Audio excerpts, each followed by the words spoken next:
And it says we're live. Are we live? That's what it says. I'm moving up there. Awesome.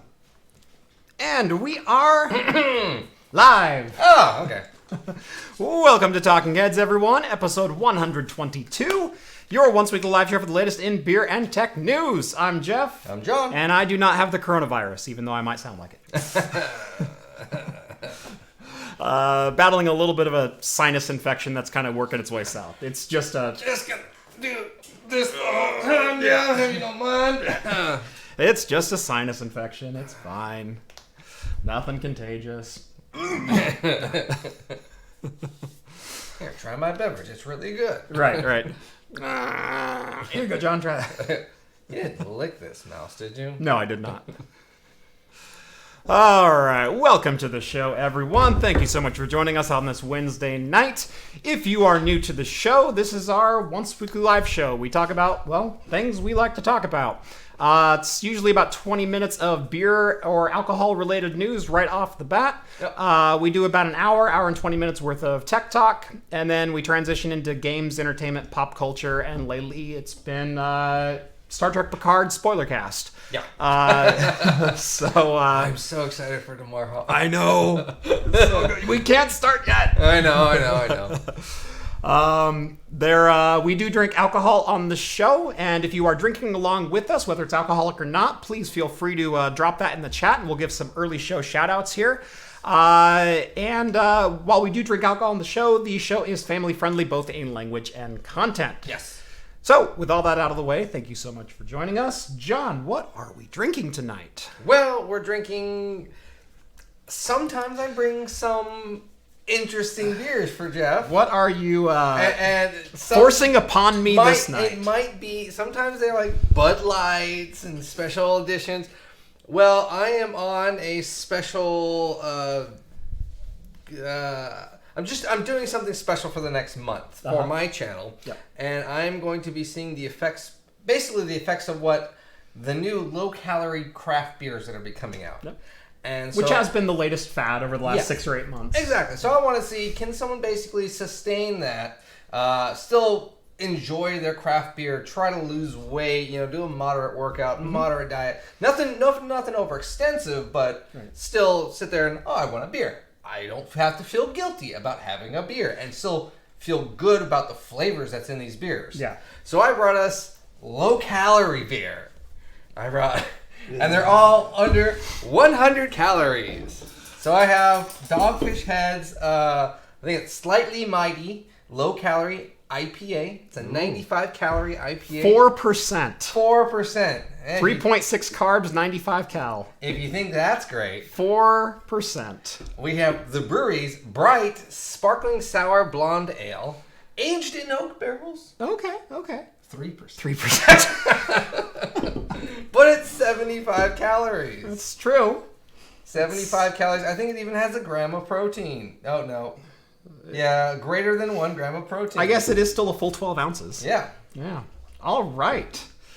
It dropped today from my fridge. I see it was that. like on the top shelf, so I gave you the good can. Oh, thank you so much. You're too kind to me, John. So it'll be this and the same next time I'm on. All right. Maybe, hard seltzer is... What are you doing? What are you going to, make yours an imperial? Well, I'm getting some glassware. Oh, I thought you were going for the cocktail. I'm going straight to liquor. Yeah. The heck with you. I might still do that anyway. These are only about 11 ounces. So I was actually looking for my 12s, and I think all my 12s are upstairs. So we'll just have them. That's fine. Yeah. We'll have to dig into my fridge in a little bit and see what else I can bring out so I can actually enjoy this evening. Oh, and this is I can only have 2 a day. That's right. At most. So this is all I get. Before we get too far into the show, I got some beer mail. Yeah, you suck. Don't taunt me. Beer mail. Beer. All right. Ooh, Vagabond Attack Owl. Ooh, yeah. Go ahead and go through the chat while I'm. Yeah. So Lewis got that was Questionable Commands is drinking that. What do we got? A Diet Coke. Very nice, Chad. Scott is drinking a Basil Hayden's Dark Rye. We've got Chad drinking a Diet Coke. James Kelly drinking a Hop Slam. Excellent. Sam, ever had West 6th? Don't even know what that is. No, don't know. Alice is having a fireside chat spiced winter ale by 21st Amendment. That sounds delicious. Ooh, yes. Brass Foundry Brewing Cream Ale. Good cream ales always. From Novella Hub, who provided this box right here. Hey, those are crowlers. They are. Where's my beer? They are crowlers. Sorry, I'm getting some soon too. We've got John drinking the Rheingeist Sabertooth Tiger DIPA, double IPA. Nice. Base is drinking a Louisville West 6th. Oh, the Louisville West 6th. Still don't know who that is. Nope.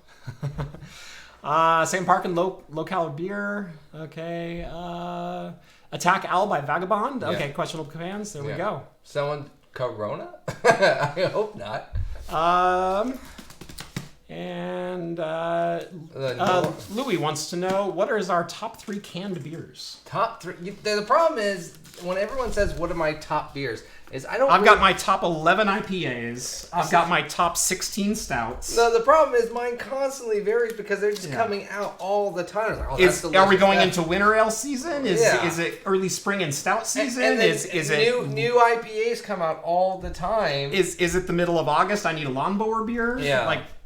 I'm not the type of person that drinks like, oh, I'm always going to buy that beer. I'm like, I've never had that beer, so I'm going to get that beer. I don't recognize that. I don't know who it's from. That's what I'm going for. Right. I know the beer to the left of me is great. I've had it 5 times. I know it's fantastic. Yeah.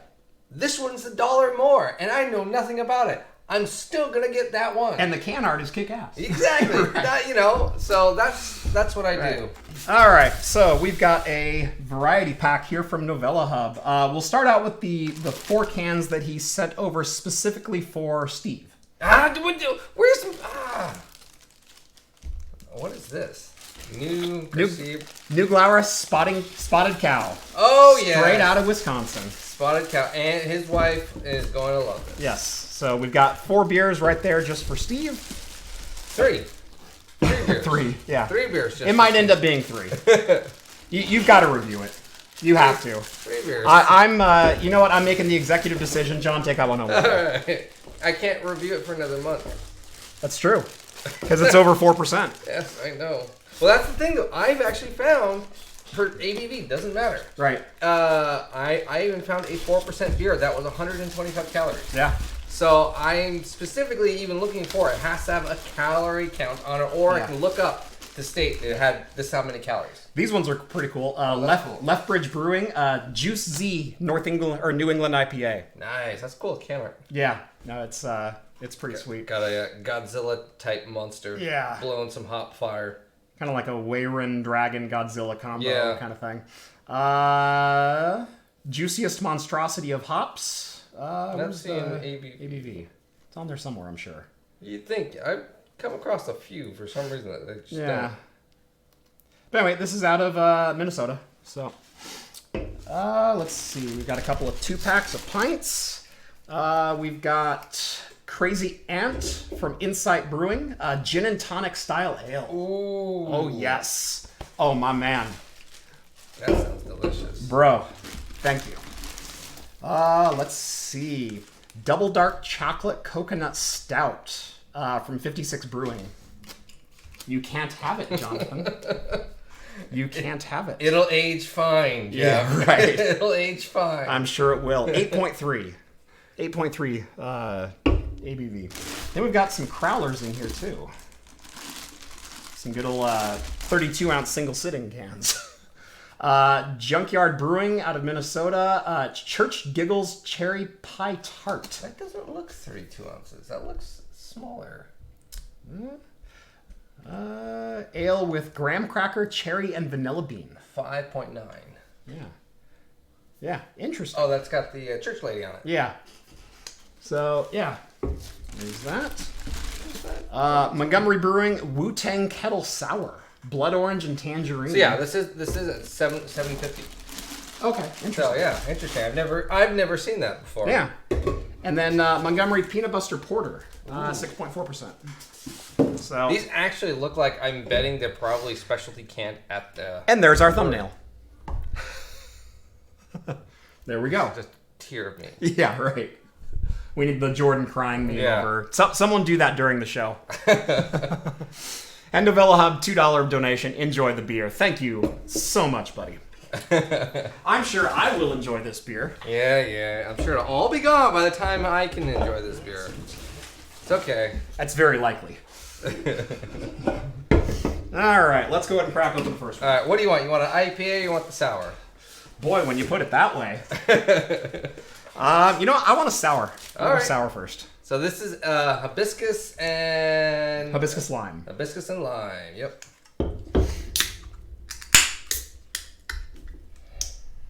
Might want to even open because it's so damaged. There. Oh, good save. Oh, wow. You got the color on that. Yeah. It's all that hibiscus. Yeah. Oh, there's a towel right there. Yeah. Ah, someone had a lime. I did. I had a gin and something last night. Gin with lime, Yeah. and then there's something else in there. Yeah. Probably more gin. Good chance of it. Good chance of it. All right. Let's go ahead and get into some beer news. I think we are all settled in right now. All right. Well, as I said, I'm doing this low-calorie beer diet type thing, kind of just see if an experiment of these low calories can actually make you lose weight. Right. Well, I think we talked about this about a year ago. Mm-hmm. There was a guy for Lent actually went on a full 100% only going to have beer diet for Lent. Yeah. 46 days. He lost 44 pounds drinking just beer. Yeah. Now, it doesn't say what beer he drank. I'm sure there's probably a few non-alcoholics during the work, hours. Right. But all the pictures on social media kind of describe it as like afterwards, basically it's game on. Right. It was game on. Right. Well, he plans on doing it again this year. That's right. So he's going to be doing it again this year, and actually he's going to go trying for a couple days longer this time. Yeah, he's going to go for a full 50 days. Yeah. Instead of just the 46 that Lent lasts for. He's also been inspired by essentially some German monks making a Bock-style beer. Reason being is the monks would actually make basically what they called liquid bread into their beer. So they made a very, very hearty style Bock. And they fasted during Lent doing this exact same thing. Yeah. So getting all their vitamins, nutrients, carbs, etc.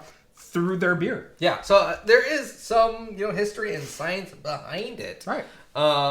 I don't know if it's doctor recommended or approved, but it is interesting to see, and it'll be interesting to see how he, if he loses any more weight, because we can see that the before picture, he was a pretty stocky guy. He was a little stocky, yeah. And what we can see in the after one, okay, yeah, he's starting to look a bit more fit. Yeah. And now we don't know if he was working out during Lent too, Right. But I'd be surprised to see the after pictures again. So this will be something that'll be fun to follow, because the news picked up on this, and actually there's a lot of beer diet. Hey, did you hear about the guy who drank only beer and lost weight? Right. So Yeah. that was this guy. Right. Now that's not just slamming a bunch of Bud Light and losing weight. Yeah, And that's kind of the key to this. Yeah, it was. He found beers that were kind of gonna hit his nutrients. Not empty carbs like you were talking about the Bock beer. Right. So that'll be a fun one to keep track of. I'm sure he'll probably post stuff online on social media and stuff. Yeah. So, but I digress. Jeff, I am known for... Yes, you are.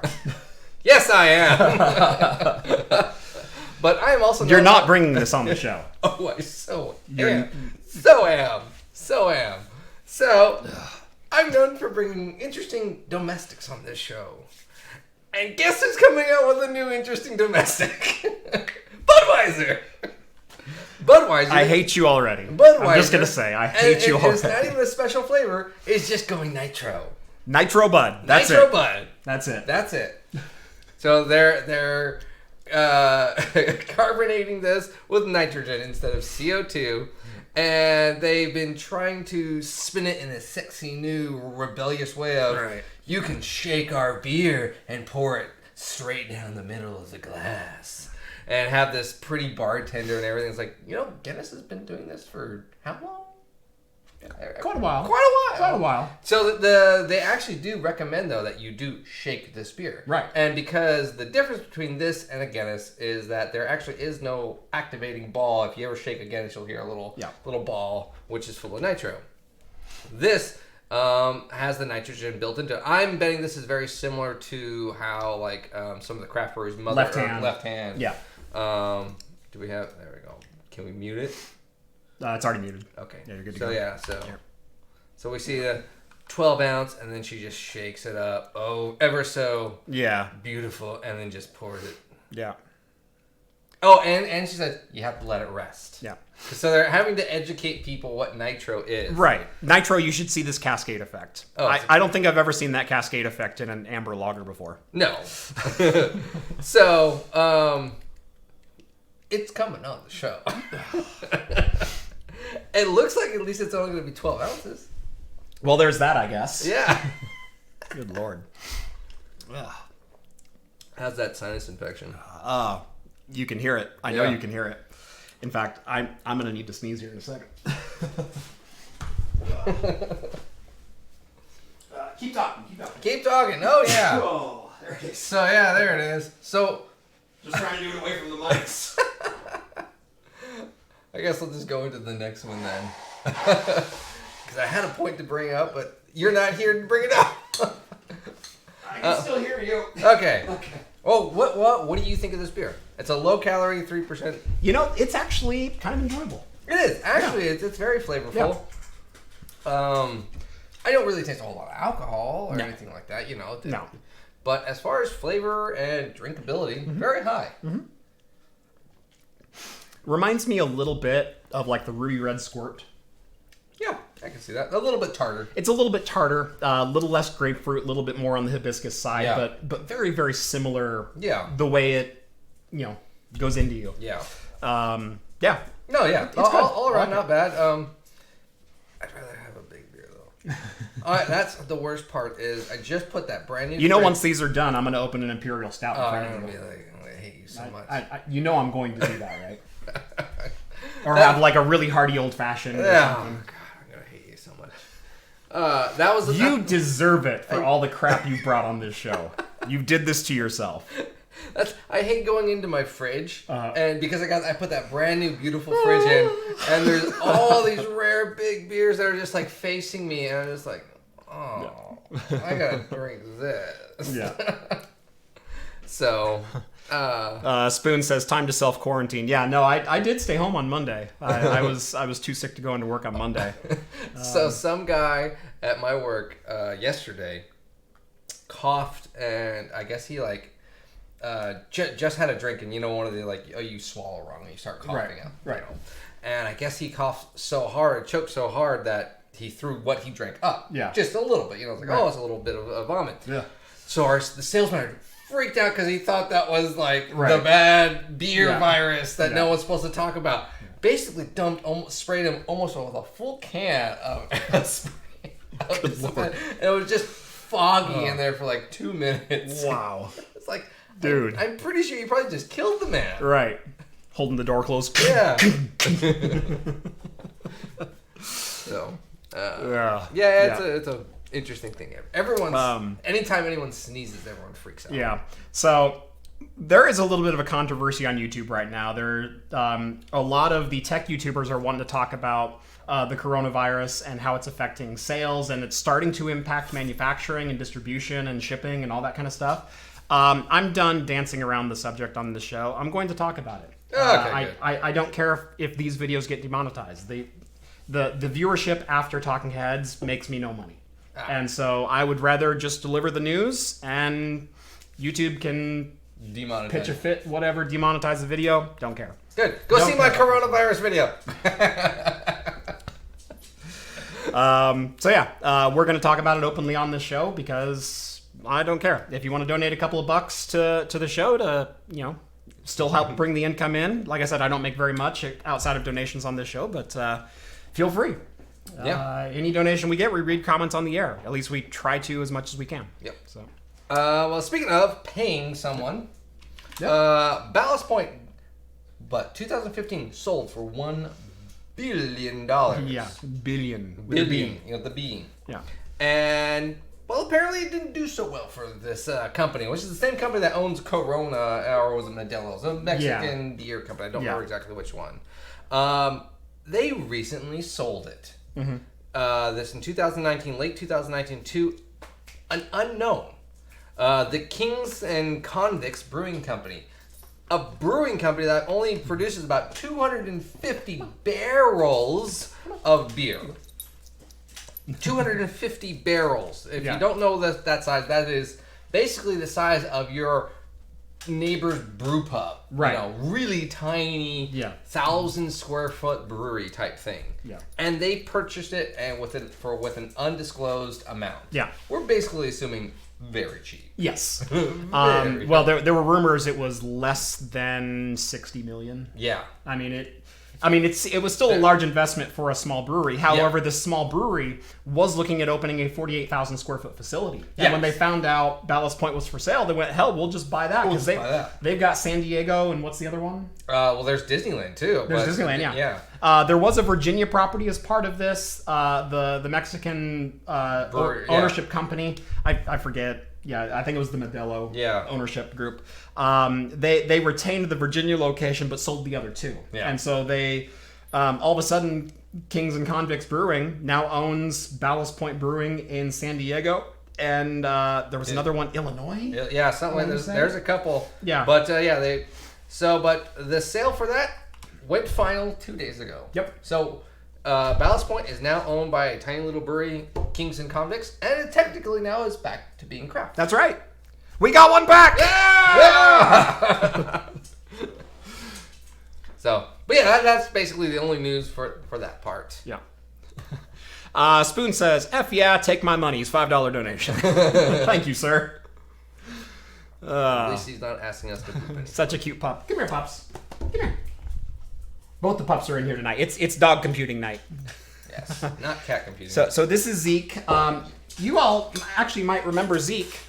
This is the little orphan puppy who wound up on our doorstep 2 years ago on New Year's morning.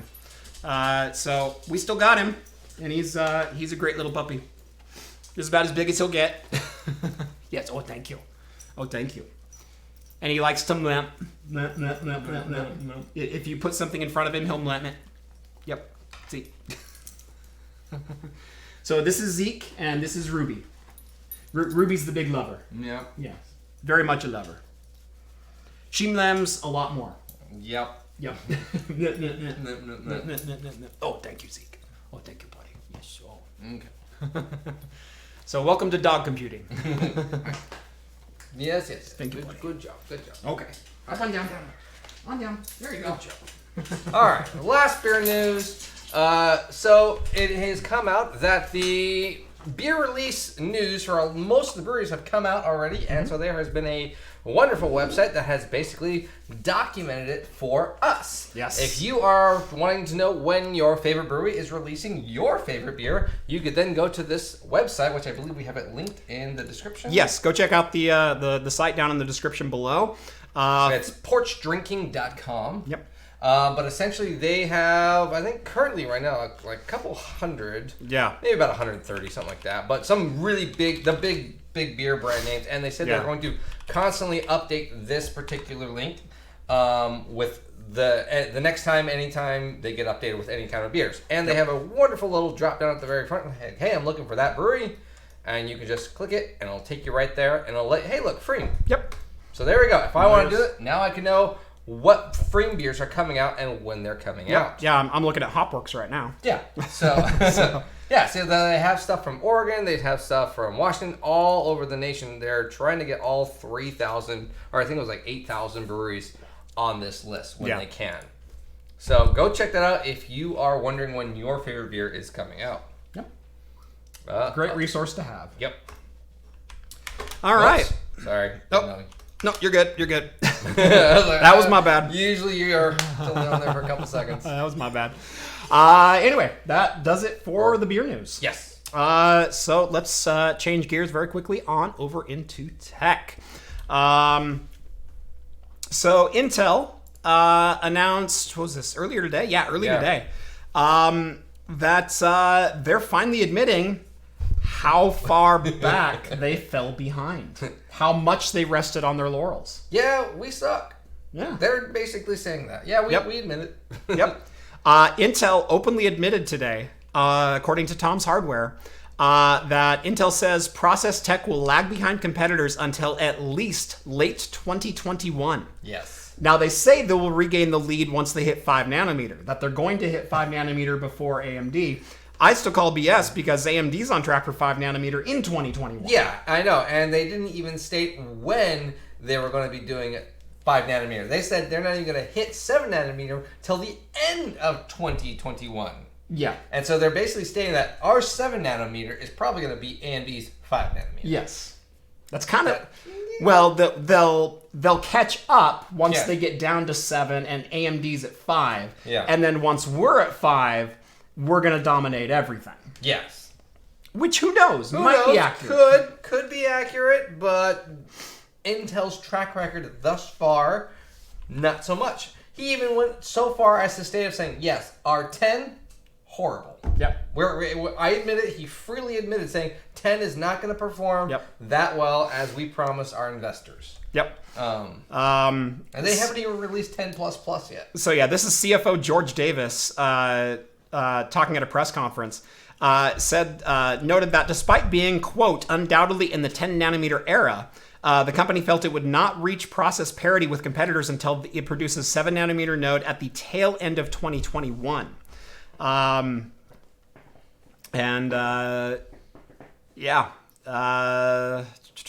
Their processes are also going to consist of plus revisions, including 10 nanometer and 10 nanometer plus. Or I think was it plus or plus plus? It was just 10 nanometer plus. Oh. But as we all know, Intel has a habit of plus. Well, even this little graphic has right next to 7 nanometer, 10 nanometer plus. Right. Yeah. Like, it's just the case. The graphic is great. Yeah.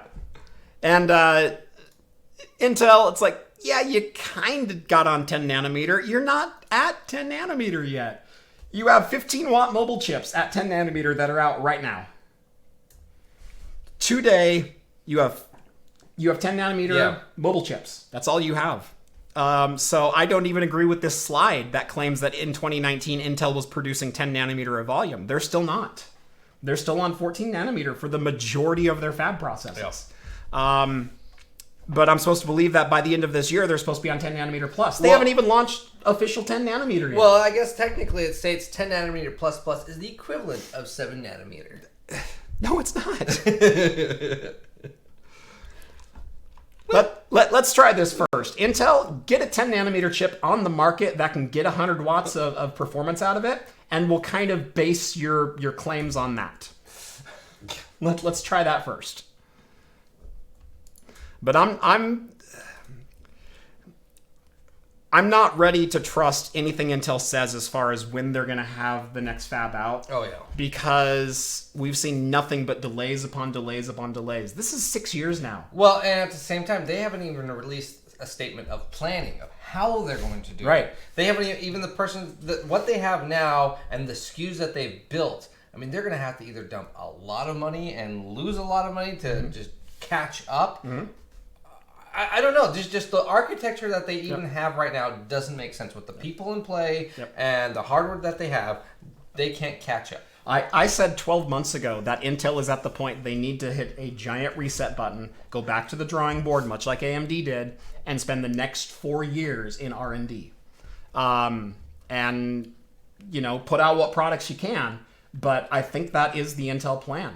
And I don't think we're going to see anything returning to competitiveness from Intel until 2022.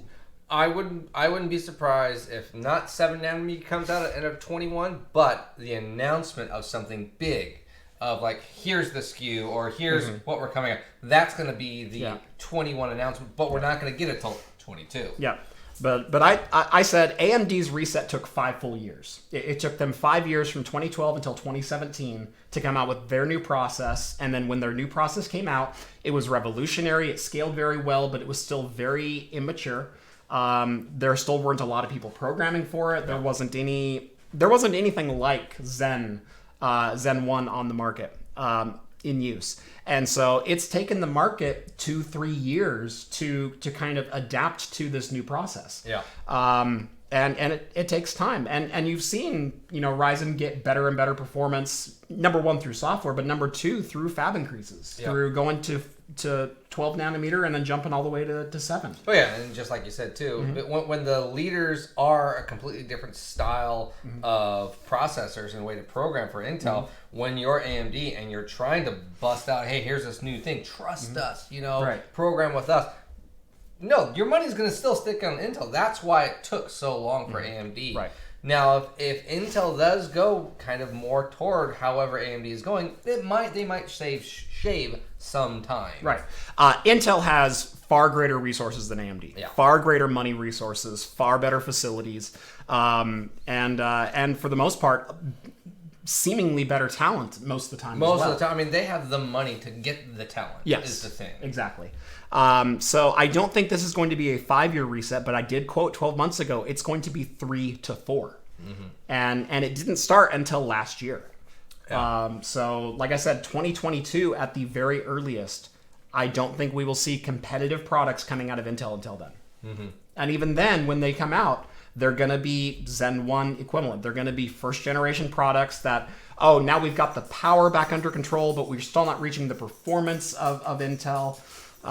Very similar to AMD came out with the Ryzen 1700, a $330 8-core chip, which was incredible. Yeah. Still great performance for the day.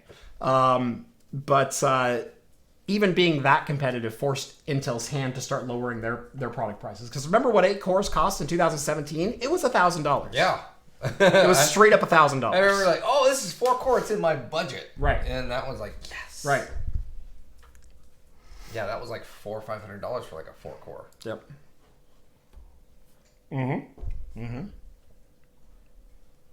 Well, you can get i5s in the 270, 280 range. Your i7s were about 330. Well, usually I'm looking like i7s, yeah. Right. But yeah, I mean, even that little bit of competition right there forced Intel's hand to lower prices. Yeah. And now you can get an 18-core Intel processor for $999. Well, they've paper launched one, but sure. But yeah, so that's what it is.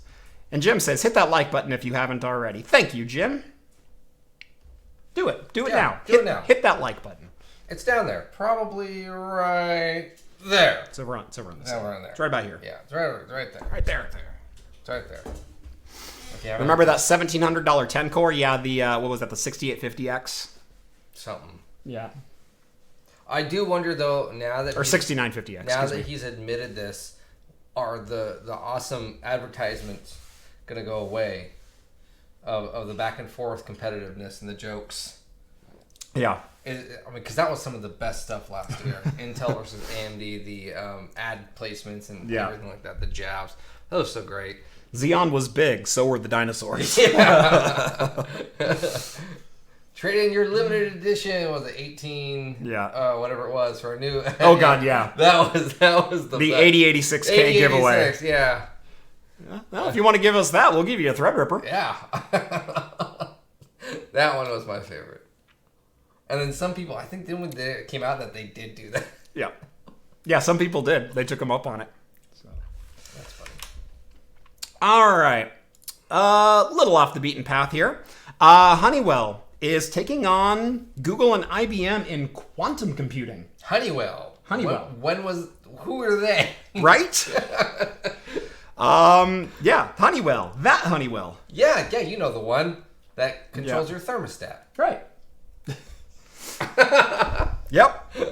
Yeah, that Honeywell. That Honeywell. Yeah. Well, I don't know if it's that Honeywell. Well, no. Yeah. So they're known for. Okay. Oh yeah. Yeah, they're known right. for best known for HVAC and thermostats. Yep. They have made some headlines this week as saying they have the world's most powerful quantum computer up and running. And it's not only up and running, it's twice as fast as either IBM or Google. Yeah. Now, that's impressive because after I read this, I went back because we did talk about the Google IBM one. I think you were at the upstairs office. Yeah. It was about a year ago. Yeah. I went and just kind of reviewed that, and the cool thing about that one was that they said it did a single query that would take a standard computer, I think it was like 1,000, 10,000 years. Yeah. Something like that. And they did it in a matter of seconds. Yeah. And also the impressive thing was that it was so tiny. It was basically the size of like your liquor area. Right. Essentially. I'm curious to see what the size of this one is. Yeah. Because they don't say it. They said they're going to unveil it in a few weeks. Yeah. Or I thought it said like the next 3 weeks. Or maybe it was 3 months. Now, it still is a great feat that it's twice as fast, but how big is it? You know, you can have a Bugatti Veyron and like, oh yeah, my car's way faster than that. Well, yeah, because it's huge. Or is this the Jim Lovell from Apollo 13 going, think about the future, a computer that fits into a single room. Yeah. So I'm curious about that. But it would be interesting. I don't really need the use for quantum computing. Well, we don't. We don't. I mean, I'm sure it's cool for like... At least on my desk. Yeah. I mean, the idea behind it is interesting. It's basically just a relativity computer. Yep. Can think both in 1 and 0 at the same time. Yep. Andrew says, you're in Portland, right? Are you a part of PDX Hackerspace? I'm aware of PDX Hackerspace. I've driven by it once or twice. I know where it's at. But no, we're a little further south. We're closer to Salem. Yeah. So. All right. Honeywell makes terrible oil filters. Fram. Yes. Yes, they do. So how are you enjoying that now? I'm still liking it. I'm still liking it too. You've slowed down significantly. I don't have a lot to enjoy today. That's true. You can have as much as you want. I might take advantage of that. I certainly am. This is the problem. This will be addressed in my... Okay, see, I already poured mine out. Yeah. So we're actually... Okay, we're actually about even. We're about even. Yeah. Almost dead even. That's fine. Yeah. I'm still ahead. But, I will be addressing this in my review of... Maybe it gets better. I hope it gets better. I'm committed. All I love is that yesterday on the Discord, you were going, I already miss good beer. It's like, it's been 3 days. Yeah, it's bad. Well, like, I get beers of people like, okay, so apparently I haven't tried this one yet. Okay. This is supposedly a good beer. Yeah.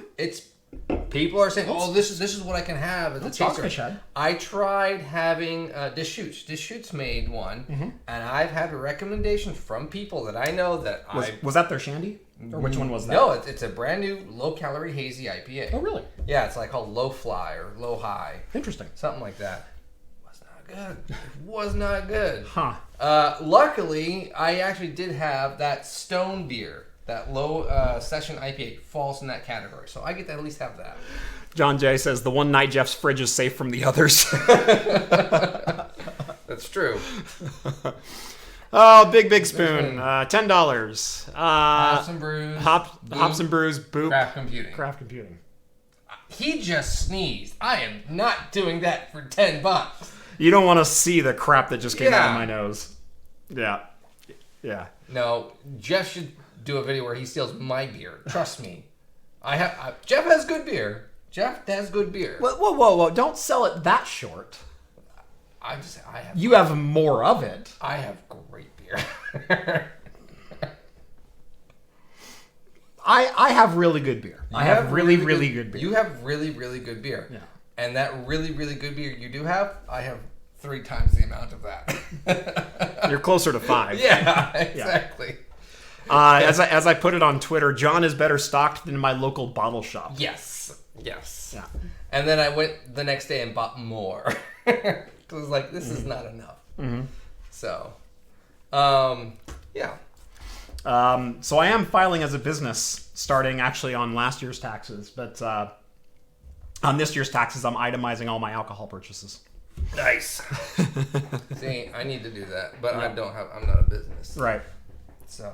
Yeah, you can only do standard deduction. That was the best part of owning the tap room was like every beer. That's research. That's research. I need to know if I need to buy this beer. Yep. Every bar I went to. Oh, that's research. Yep. I need to know if this pairs well with this food because I might have a hamburger in this beer. Yep. Just make sure it's itemized. Yeah. I was like, all right. Exactly. Sandwich. So there we go. Yeah. No, my liquor cabinet's going to expand significantly this year. Well, you were talking about. Excuse me. It's okay. It's okay. Yes. Speaking It's okay. Speaking of the virus that should not be named, the coronavirus. Yes. Facebook themselves have pulled from SXSW. South by Southwest. Whatever. I just called it by that. Yeah. Yeah, South by Southwest. Twitter announced, I think, on Sunday, and Facebook very quickly announced on Monday that they would not be attending South by Southwest in Houston this year. And there's a number of other companies that are pulling out, and in fact, the Southwest organizers are considering canceling. Yeah. Either postponing or canceling the event. There's a lot of that going around. There's even beer festivals that are doing that. Yep. I was so disappointed. There was even one that I was thinking about going to. They canceled it, which was over in Vancouver. It's like, what? Right.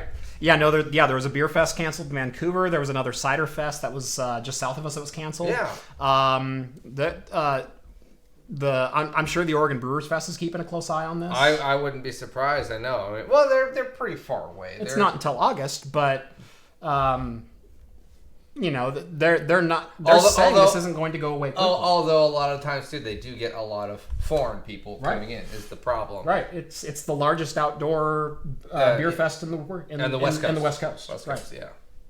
So yeah, and there's a lot. I mean, Portland, that's like. Or it's the largest outdoor in the U.S. and it's the third largest on the West Coast in total.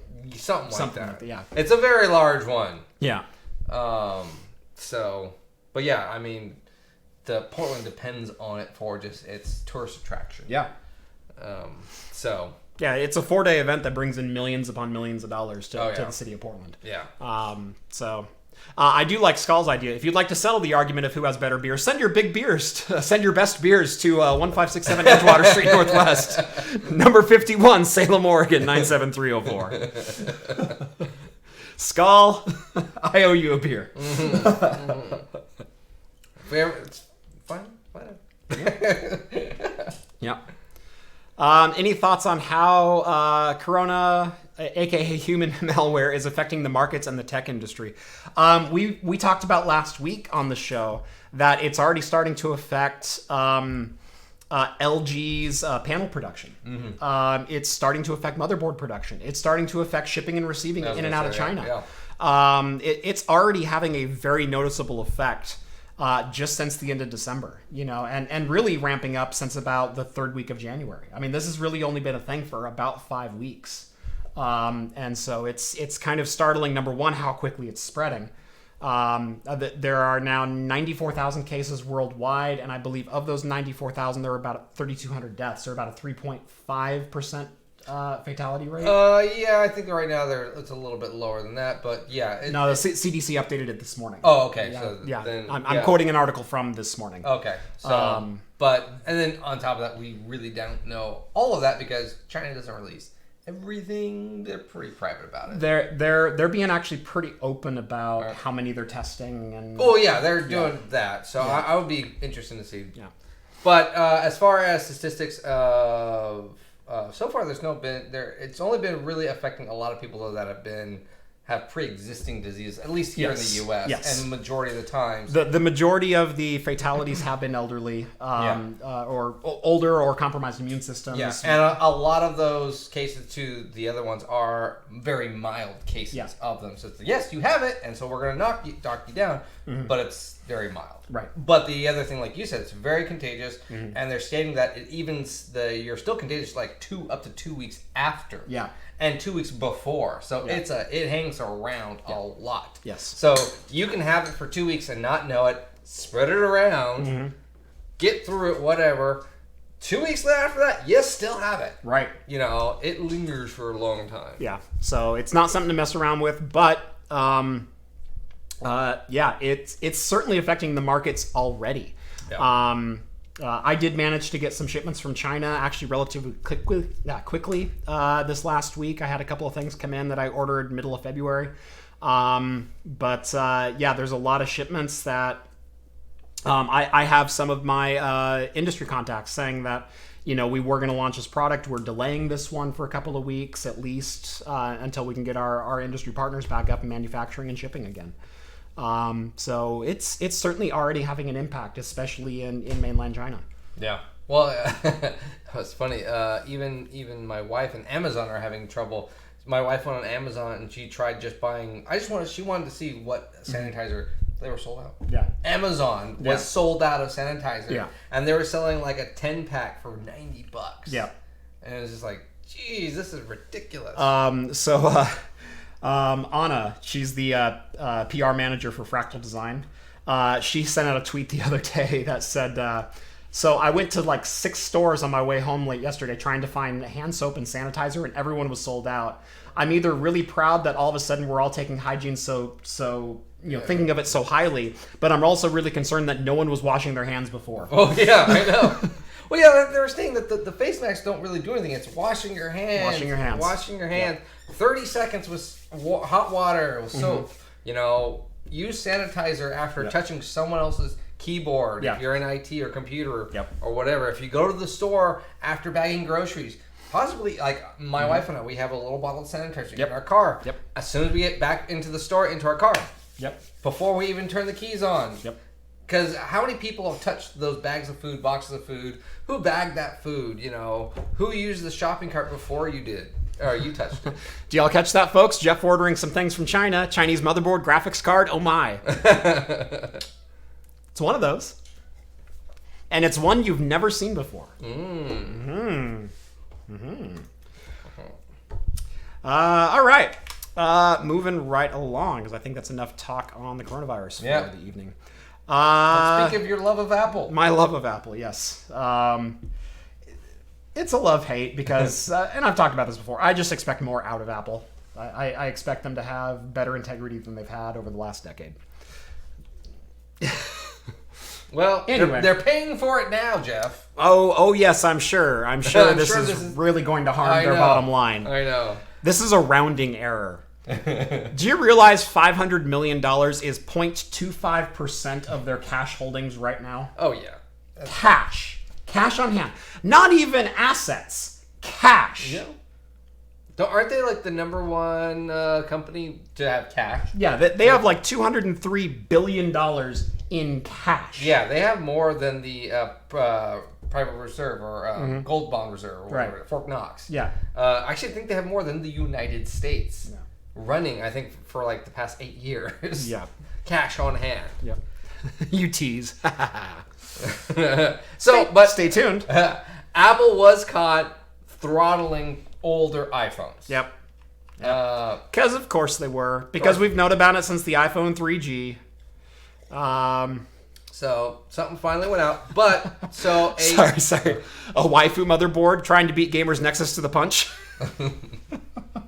I did like his cat case. In fact, that'd actually be great to get a waifu motherboard to put in that cat case. All right. So Apple got caught basically throttling people and settled for $500 million. Yes. Not a whole lot. It roughly comes down to $25 a user. Yes.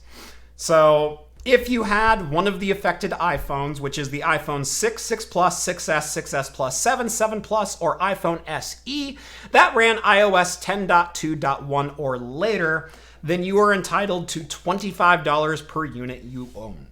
Now, no one's going to care. Right. This is stupid. But you know what I did think was a better marketing thing that they could have done was saying, we will give you $25 or a 1-year subscription to Apple Play or Apple TV. That is such horse. No, that if they did that. Right. I think they should have done that because that would have bumped up. They would have done just like what Disney did. Hey, here's with Verizon. Here's one free year. and their It shows doesn't would have cost them skyrocketed. a thing. Oh, this Right. costs them nothing. Right. Yeah. This is horse Yeah. Yeah. pucky Yeah. for the family-friendly show here. Lawyers plan to seek up to $93 million to that, or equivalent of 30% of $310 million in legal fees, plus $1.5 million for expenses. Following the initial outcry of slow iPhones, Apple apologized and lowered the price for battery replacements to $29 from $79. And in fact, at one point, for my iPhone 6s Plus, they were charging $129. I went into the Apple store about this very issue, about a not charging and slow responsive phone. And I had already replaced the battery on my own because, well, it's a $20 powder on Amazon. And I was told to go pound sand, and if they touched my phone, they could literally burn the building to the ground and kill everyone inside it. Yeah, it was a grenade. I'm not waxing poetic. That's what they told me. Jeff brought a grenade into Right. an Apple store, essentially. Right. I said, I've already replaced the battery, and the guy goes, whoa. I can't touch that because if there's anything wrong with that battery, I'd be taking the lives of everyone in this building into my hands. Yeah. That's verbatim. That's word for word what he told me. Yeah. A lithium battery. Yeah. I know they go boom, but they go shh. Yeah, they go. Yeah. And they puff up first. Yeah. So there's a bit of a warning. Yeah. It's not just a bam. It's Right. and it's a slow. Let alone every battery in every iPhone that's ever expanded on its own before that are OEM batteries. Yeah. You know, they'll replace those, no problem. Yeah. So, where's the rant counter? I've ranted on that one before. Yeah. That one doesn't. That one's basically that's the same. That was just picking off that old scab. Yeah. Basically, anytime Apple ever comes up, that story comes up. No. Because it still ticks me off, and that's reason alone it's a reasonable thing to why tick I off. don't use Apple today. Yeah. Is that level of customer service. I spent $1,000 on a phone, and 18 months into its life, the battery died. I replaced the battery as my right to repair gives me. Yeah. And they refused to service my phone. Yeah. And in fact told me I was going to kill everyone in the building if I brought it in there again. Yeah. So, yeah, I said, I can take my money elsewhere. I've bought tens of thousands of dollars of Apple products over the years. I haven't spent a dime on them since that day.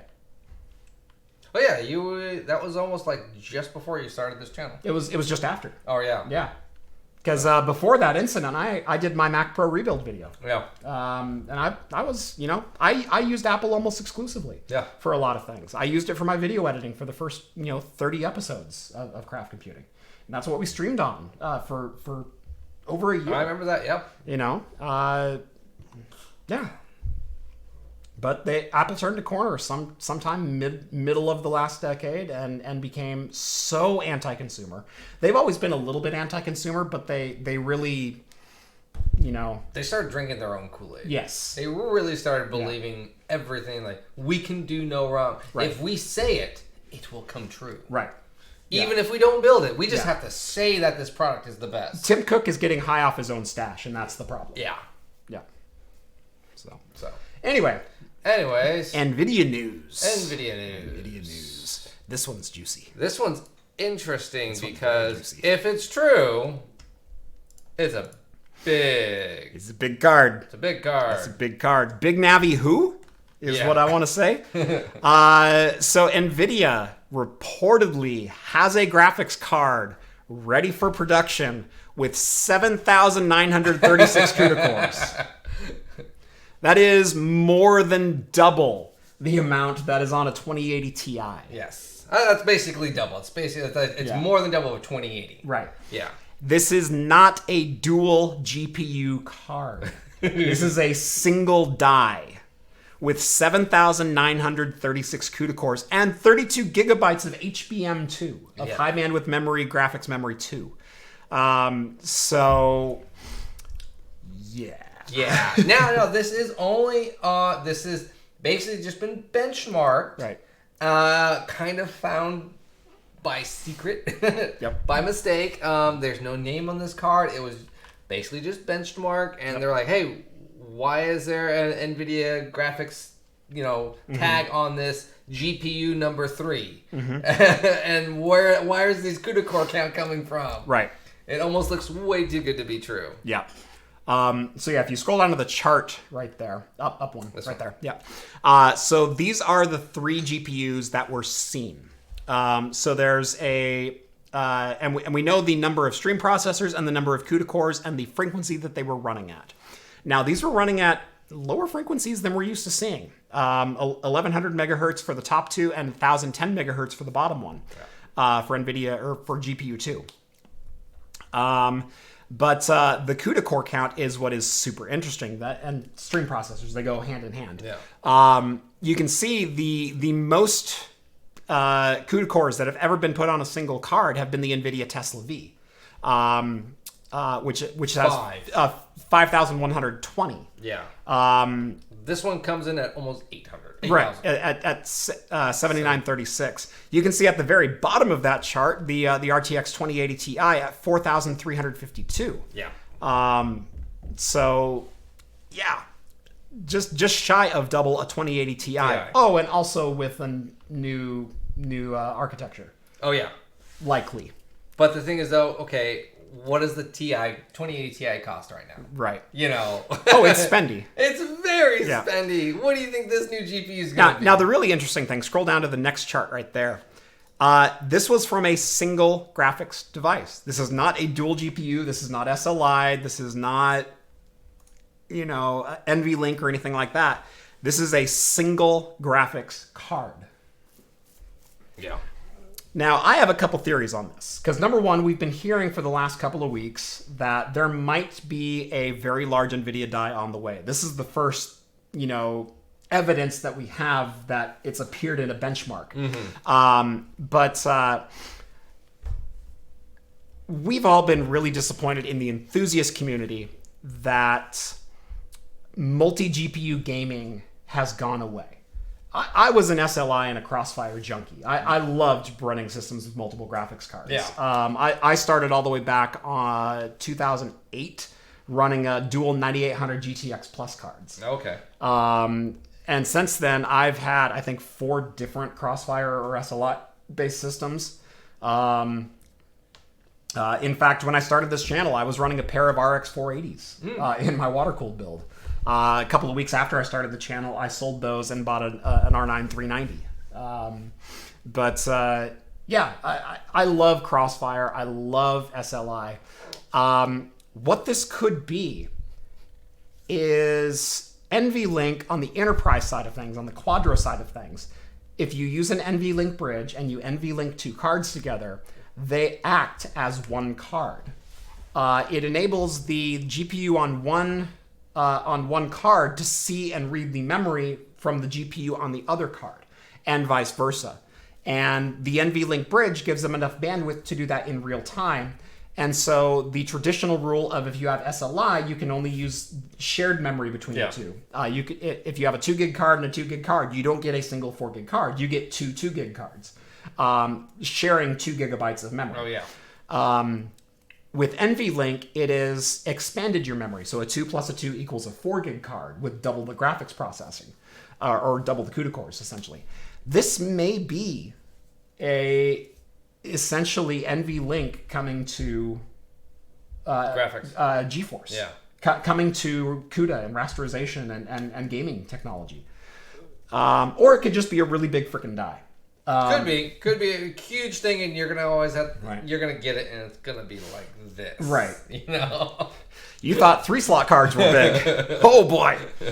Have we got news for you? I know. I love that the graphic looks like a 4-slot card. I know. It's like, oh my god. But yes, it's one, but it is huge. Yeah.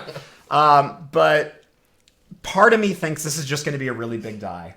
Part of me really wants NVLink to make a return because I want to build those ballin' systems with 2 and 3 cards again and have it actually freaking work. Yeah. For anything outside of Blender workloads.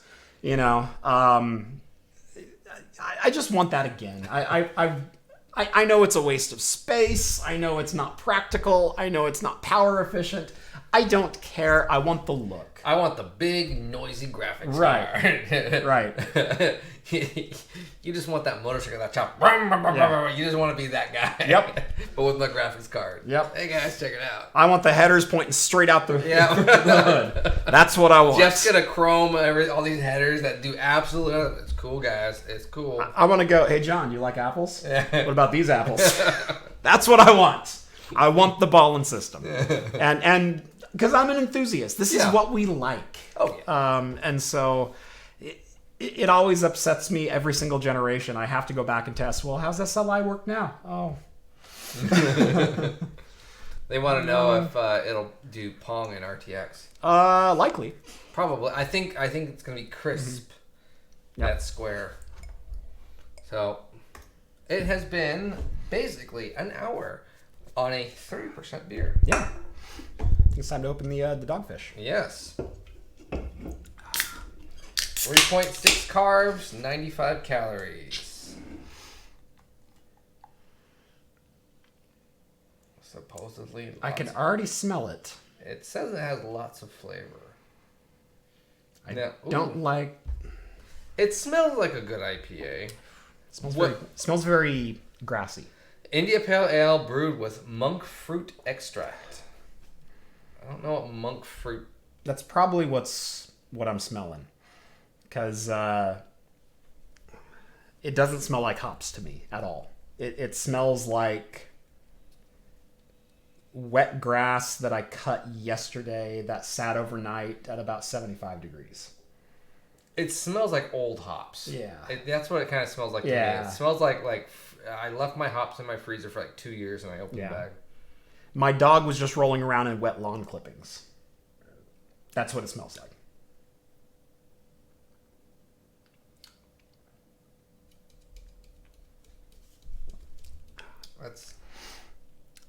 And I'm not wrong.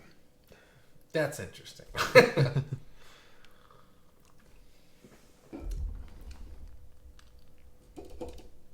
I liked the body on it. I like that it's it's a not a super light body. It's that medium to medium. It's got some. It's some on the heavier light inside. Yeah. So it's not as light and thin as that. No, one. It's light on the tip of your tongue, but it definitely has a little weight to it. I don't know. It's weird, that monk fruit or whatever. There's a weird kind of drying. Yeah, it's dry. Aftertaste at the back end. I don't like the smell. I can tell you straight up, I don't like the smell. And now I'm smelling dish soap. Yeah. I have to drink this. I don't like the smell.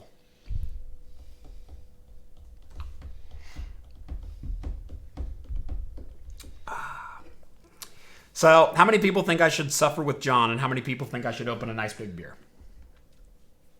Everyone donate $1 if you think Jeff should suffer with me. See how I did there? See what I did there?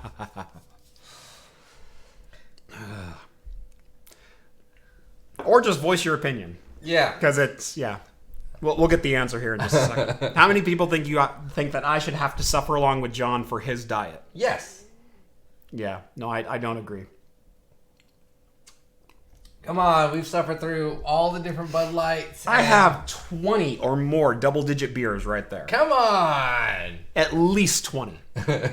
I'll go open the biggest one I have. It's naked to boot. I've got a Monkless. I've got a 2019 Big Bad Baptist. I've got the Ex Novo. Oh, really? Yeah. There was a couple of Ex Novos I wanted to buy today. It was a black barley wine, a dark stout. All bourbon barrel aged. Nope. Couldn't so Steve says suffer. Everyone else says make John suffer. Open a fat tire. Open a fat tire. John is worth to suffer.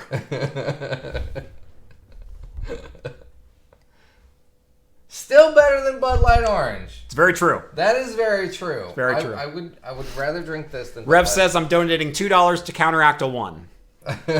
So you're like 8-1 all of a sudden outvoted. That's your call. Mm-hmm. It's your call. You're right. It is. It's not like I didn't pay for this beer.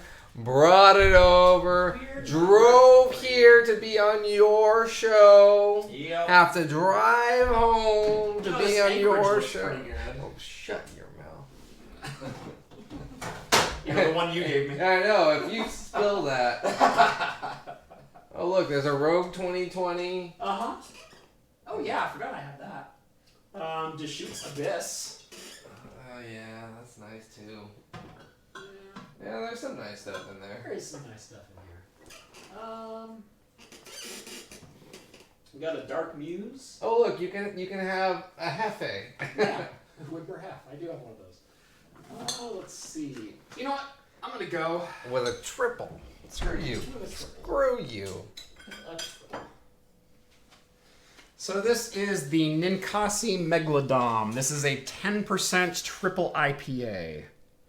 10% 70 IBU. What's the IBU on this? Yeah, just let me smell it, Jeff. Oh, That was 30 calories right there. Oh. There we go. I'm going to take my time with this one. Yeah, don't even want to look at it.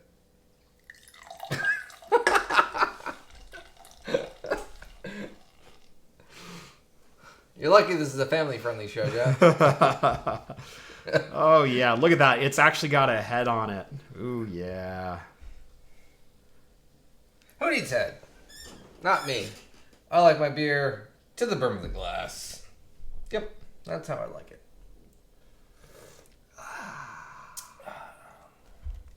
That's actually good pour. I know. Yeah. It's what I do. Ah. You know. Uh-huh. You don't film yourself having to do it, though. I can do that, too. I open beers in front of the camera all the time. Yeah, not with B-roll. And then I pour them on command. Look at that. Uh-huh. Look at that. Uh-huh. That's all I have to do. Mm-hmm. Yeah. I need some 94 proof rum. I do have some Sailor Jerry up there. That's a 94. I've got some Kraken Blackstrap. That's a 94. I'm glad I didn't bring the Jameson coffee for you to try it out. I was like, yeah, I'll bring it. I'll let him try it. No, I'm glad I didn't. Oh, that is good. Oh. John, you want to try?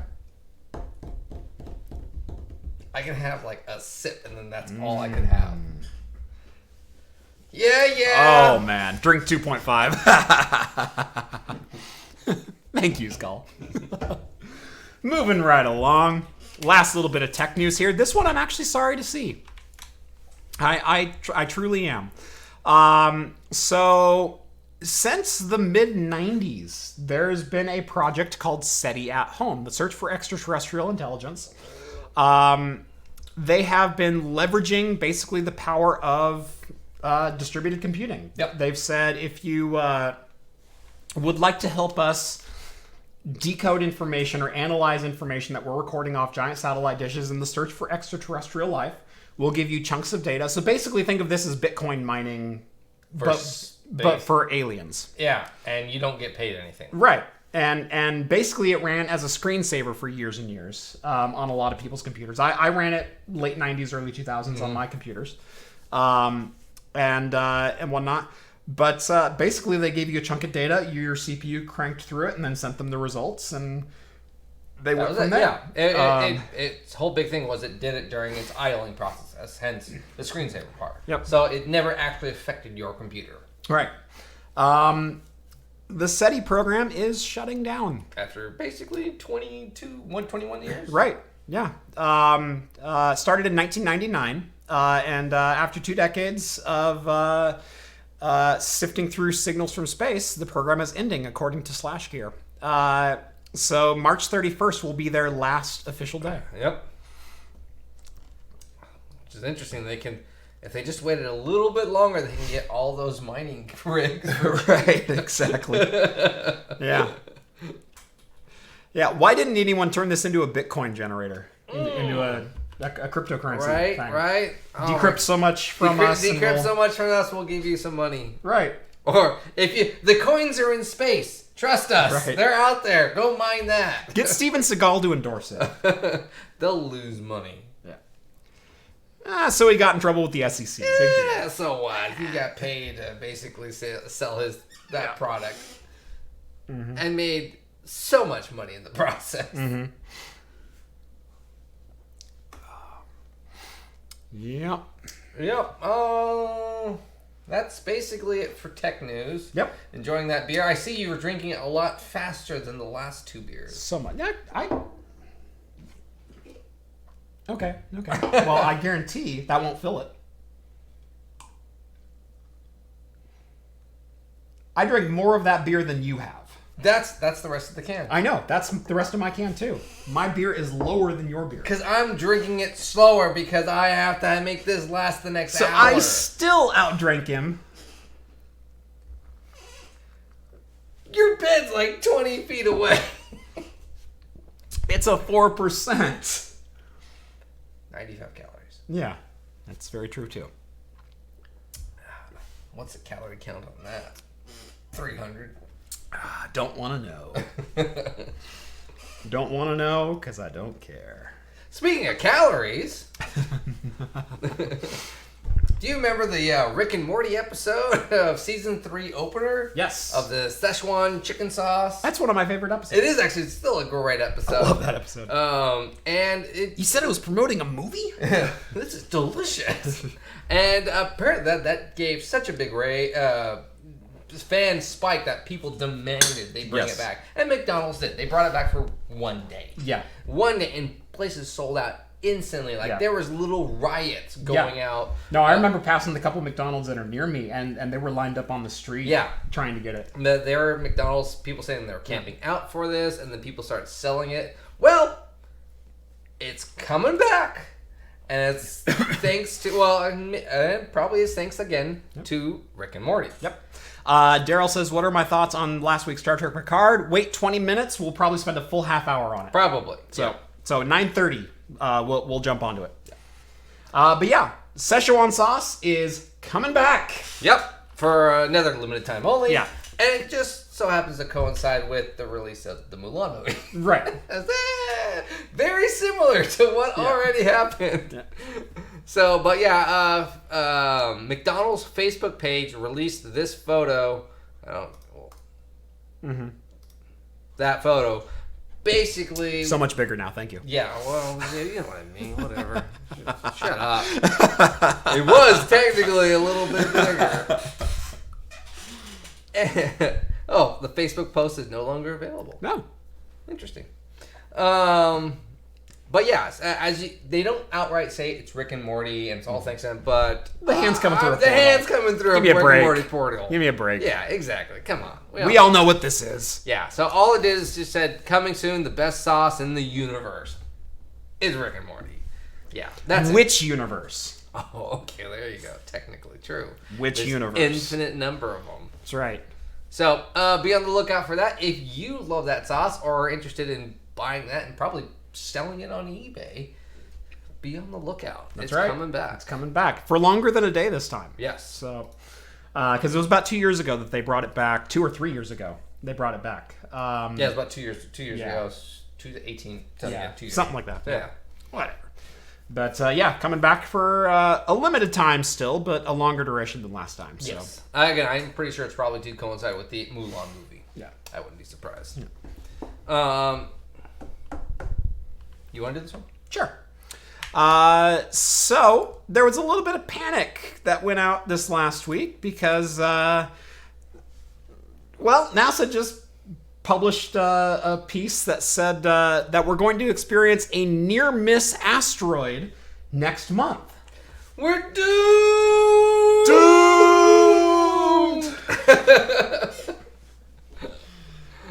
I thought that's how you were going to intro it. Yeah. No, that's totally it. Make new friends, but keep the old. One is silver and the other is gold. I just can't believe there's another one of me, and he's more evil than I am. It's just not fair.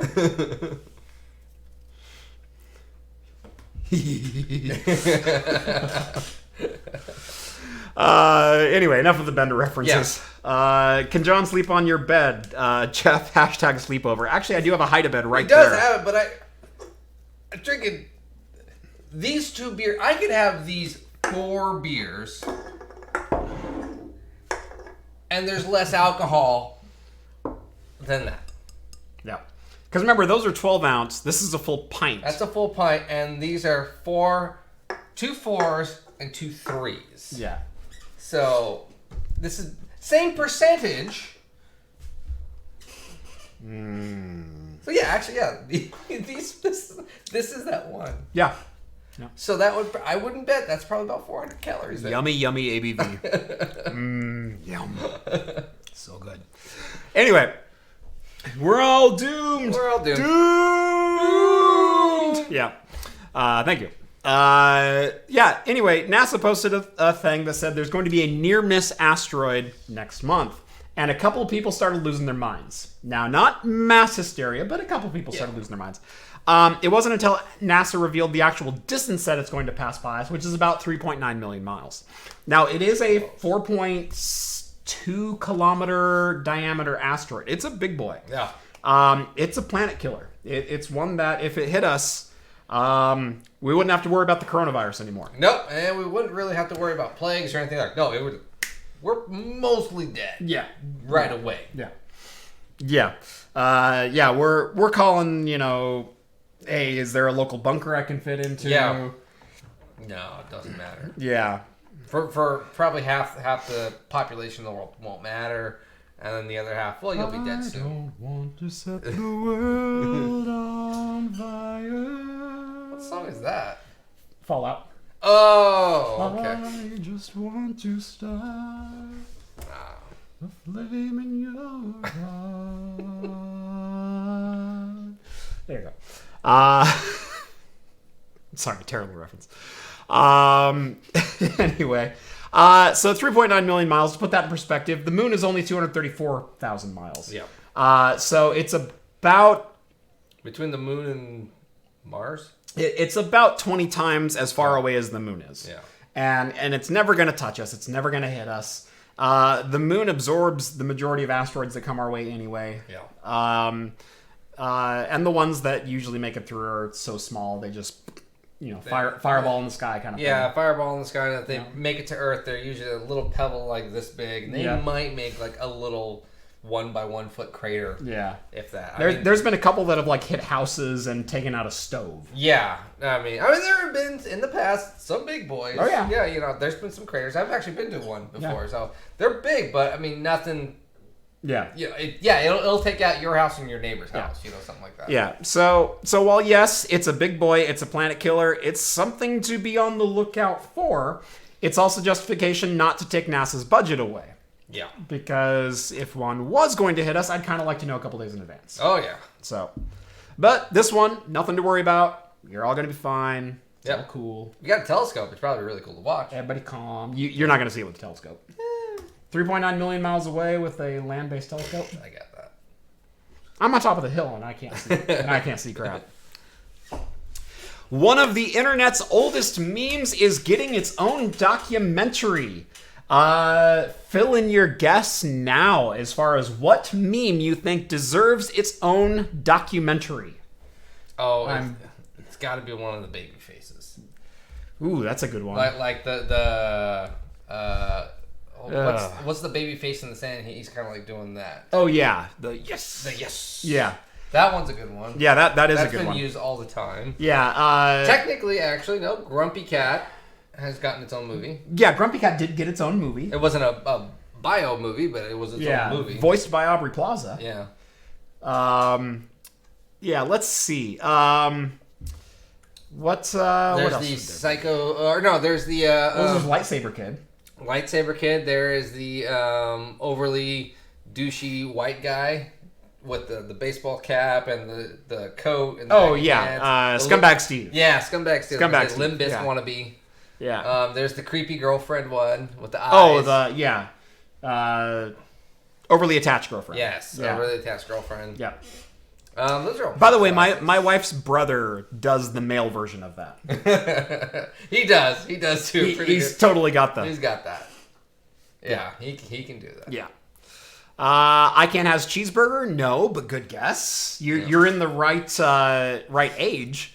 I'd watch a Karen doc. Look at this photograph. Yeah, that's already got enough biopics. We don't need a documentary for that. We've got the lead singer right here. Numa Numa, Bad Luck Brian. Nope. We'll just give it away. Give it away. Give it away now. Give it away. It's about the right time right there. That's right. We'll give it away now. This is getting its own documentary. The Game. The game that was so good and didn't have enough space for all the kids to hang around and be comfortable that they duct taped a kid to the roof to play Counter-Strike. Yeah. No, it was Fallout. Or no. Oh god, they say it in the trailer. No, it's Counter-Strike. No, it's not. It's Counter-Strike. It is so Says right there, second line. Duct taped person to the ceiling playing Counter-Strike. Oh, the kid. I know that map. I'm pretty sure the trailer says it's not. God. All right, we can. I know that map. I'm not saying you don't know that map. It's Counter-Strike. Then the trailer's wrong. Yes. Yep. Yeah, the duct tape game, Duct Tape Gamer from 2003, is getting its own mini documentary. Yeah. So it has all the guys there and basically explain what's going on and why they did that, what they're doing. And if you don't know what they are doing, if you're too young to know what that scene even looks like, that's called a LAN party. Yes. They were awesome. Yes. They were basically just soda, pizza of some kind, or some greasy food, and big CRT monitors. Yep. That's all it was. I did a LAN party for my bachelor party. Yeah, no, I remember I was very young, and Steve took me to my first LAN party, and all of his friends at work were there, and I was 12, 13. Everyone's just cussing up a storm. Oh, yeah. I was like, this is awesome. You're playing video games. Is this what grown-ups do? Yeah, I was like, this is video games and pizza. And it was like Domino's pizza and all the Mountain Dew I can drink and a bunch of video games. And I think we're playing like Duke Nukem 3D. Fallout. Okay, boomer. Half-Life. Aren't they playing Half-Life? No, it's Counter-Strike. Whatever. Yeah. That's funny. Thank you, JFC. That was a good one. I appreciate that. So yeah, this is getting the documentary come out later this year. Yep. So if you've ever wanted to know the story behind the story, and by the way, there's an alternate angle of that picture too. There's two pictures on there. They don't show it in here, but I've seen an alternate angle of that picture. Yeah. Taken by someone else. So yeah. I wish to game so hard that I had to have a documentary written about me. That's Well, it's not some big Hollywood thing. It's some guy was like, "What's going on here? I gotta know the story behind this. I gotta find the guys. I gotta find the guy." And there was probably such a funny story that a documentary had to have been made. And that's the thing. That's what makes it like, all right, I'll watch this. I'll bite. And the best part about this is our childhood. Yeah. And so I want to know, like, I remember that. Yeah. And just going to bring back memories for a lot of the people and probably a lot of the viewers, too. Very late teens. Yes. Yeah. Well, growing up. But you know what I mean. It's like, this was our prime gaming of growing up. Yeah. I mean, this is how everything... And also, I think the big part of gaming, multiplayer gaming in general and pop culture. Yeah, 98 to 2008 was kind of my golden age of I'm online every single night, always gaming. What's the latest game? Ranked on some servers. Yeah. Like that was my golden age. I don't know what happened after that. Oh, right, I got married in 2006. Yeah. That's right. I couldn't do that anymore. Yeah. I want to dock on Leroy Jenkins. Leroy Jenkins! No! You gotta get the Jenkins in there. You gotta get the N before it. Yeah. Jenkins. Anyway, speaking of video games and classic video games. Yes. How would you love to be in the world of Mario? I already have been because I have a VR headset. Well, where you could physically touch. For like the last 6 years, I've had a VR headset. If you could physically touch, say, a coin box and get coins out of it. That'd be pretty cool. Or basically see Peach and see Mario. Mm-hmm. Well, that is going to be a dream coming soon to the United States as well, very soon. Universal Studios Hollywood, in fact, is getting a Super Nintendo World exhibit. Yes. So there's already one being built in Universal Studios Japan, and they're planning on having it up before the 2020 Olympics. So we will be able to then see a sneak preview of what we will probably get in California, which is supposedly going to be coming out around 2021. Yep. Florida will have to wait till 2022. Yes. But both of them will be getting a Nintendo World, essentially. Yep. And you can kind of see... there we go. You can see, platforms and stuff. It's being built. Yes. They talked about how there's going to be a Mario Kart ride. Yep. That'll be fun. I would love to try that because I've even seen actual people use real go-karts. I'm assuming this is a ride. Yeah. They're saying it's a 4-person ride, but they're also going to have like fast passes. You can see the guy there. Yep. These bumping up the mystery boxes, and your fast pass will then give you special prizes, and they'll have throughout the park. Oh, if you have this, go do these little adventures, and you'll unlock a prize, similar to a bonus round for Mario. Yep. So they're going to be using the same technology that the Wizarding World of Harry Potter does with the wands. Basically, you go into checkpoints. It's likely an NFC-based technology, so it's a very close contact technology. Yeah. And it's going to pair with a smartphone app on your phone. And basically, your phone will keep track of your game progress, how many coins you've collected, what missions you've achieved. Yep. And you can get prizes and other things up as you go along. Sorry, the D, I missed a donation. D, $5 coming from Big Spoon. That super chat is, it's a thing. Yes, the whole sleepover at John's thing, probably totally a thing. It's a thing. Yeah, it's a thing. It's a thing. So yeah, it'll be I think it'll be interesting. I think the Harry Potter world was a huge success, and I think the great part about a Nintendo world is it can be ever expanding because new games are constantly coming out. They can just redesign it for the latest version of the game that came out. Yep. Big promotional event can be done there. So I wouldn't be surprised if they allow like people's Switches to start coming in. Yeah. Or stuff like that. That would be pretty fun. Yep. So, fun. Definitely an interesting thing. And the last bit of news before we get into our Trek talk, it is someone's birthday today. Happy birthday, PlayStation 2. That's right. 20 today. years old today. Today. Yeah, March 4th. Yep. Debuted in 2000 on March 4th. That's right.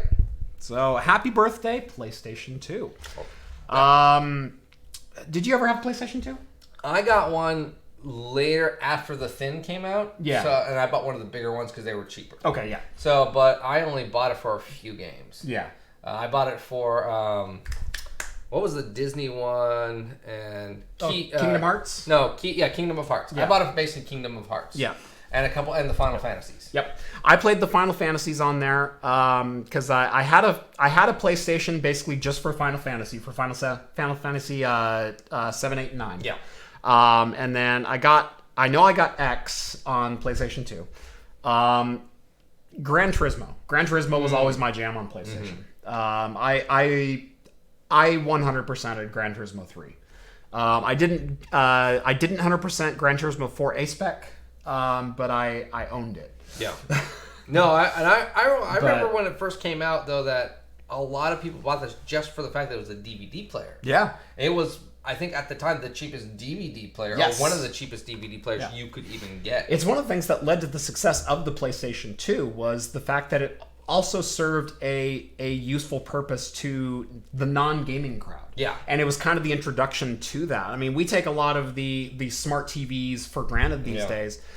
This was really the introduction of you can buy a game console for your kids and then play DVDs on it, and it was a darn good DVD player. Oh yeah, I remember that's why my friends Dad bought it. It was like, I want a DVD player. Right. This is, I think it was like $200, $300 at the time. Right. I think it started at $299. Yeah, $299, and he was like, I get to make my kids happy Yeah. because they're wanting something new and keep them quiet, and I can watch video games or I can watch movies. Right. And he got it, so it was great. That's exactly why I had one. Is my dad wanted a DVD player, and Yeah. and he goes, yeah, let's get this thing. Yeah. And I went out and bought all the games. Gran Turismo 3. Gran Turismo 3 was my jam. Like I said, 2000, 2002. That was a time I spent basically doing nothing but playing video games. And I went through that whole game. Made a sick ass Camaro too. I still remember that car. But so if you still have PlayStation 2 games still lying around, wait, because the PlayStation X is coming out. Yeah. And or is it the box? No, that's the Xbox. Yeah. Xbox, PS5. The PS. PS5 is the rumored one right now. PS5, but the Xbox is, I was going to say, backwards compatible. Yeah. That's the point I was trying to make, and I got the two systems messed up. Yep. So my bad. Yep. That's what you guys talked about that last week. Yep. Okay, 9:30 on the nose. Yep. You're on time for once. Yeah, shut up. All right. Was that episode 5 or 6? I think it was 6. It was 6. It was 6? I think it was 6. So 4 to go. 4 to go. 4 to go, season 1. Yep. So Star Trek Picard, spoiler cast. If you haven't seen episode 6 yet, we're going to spoil the absolute crap out of it. Oh, yeah. So, All right. is everyone ready? Too bad. Here we go. Yep. Okay. I did the last time we were on. So would you like to start? I don't remember how this one started. Okay, so this one starts because I actually went and just kind of fast forward through it. Yeah. It does the boring thing of they're on the Borg cube and they're really trying to play up the Romulan the romance between Soji and Soji or whatever. And I almost the second time I watched most of these, I just fast forward those parts. Yeah. A lot of that stuff is very boring. Yeah. What's her face? The Doctor explains to Picard that what happened to Bruce. to Bruce Yeah. Bruce Maddox, because she killed him. Yeah. Right. But she's like covers it up by just saying, "Oh, it was a heart attack. They tortured him too much." Yeah, he was just so far gone. He was just so far gone. It's just, and then she's like, well, we know she's a spy at this time, or something about that. Yeah. She's like, well, she told you where the other one's at, and Picard is like, well, still thinking she's cool. Yeah. Oh yeah, she's on the artifact, and they start to explain what the artifact is, which is a Borg cube that has been disconnected from the hive. Yes. And Picard is now very reluctant to go back there, like very reluctant. This is the first bit of storytelling of the Borg cube since First Contact that explains that Picard has so much fear, hesitation. Something's broken. Yeah. Something's really broken. They alluded to it in the last episode with 7 of 9, where 7 of 9 asks him, "Do you ever feel like you fully got your humanity back?" And he goes, "Yes, absolutely, I do." And she goes, "All of it?" And he goes, No. Yeah.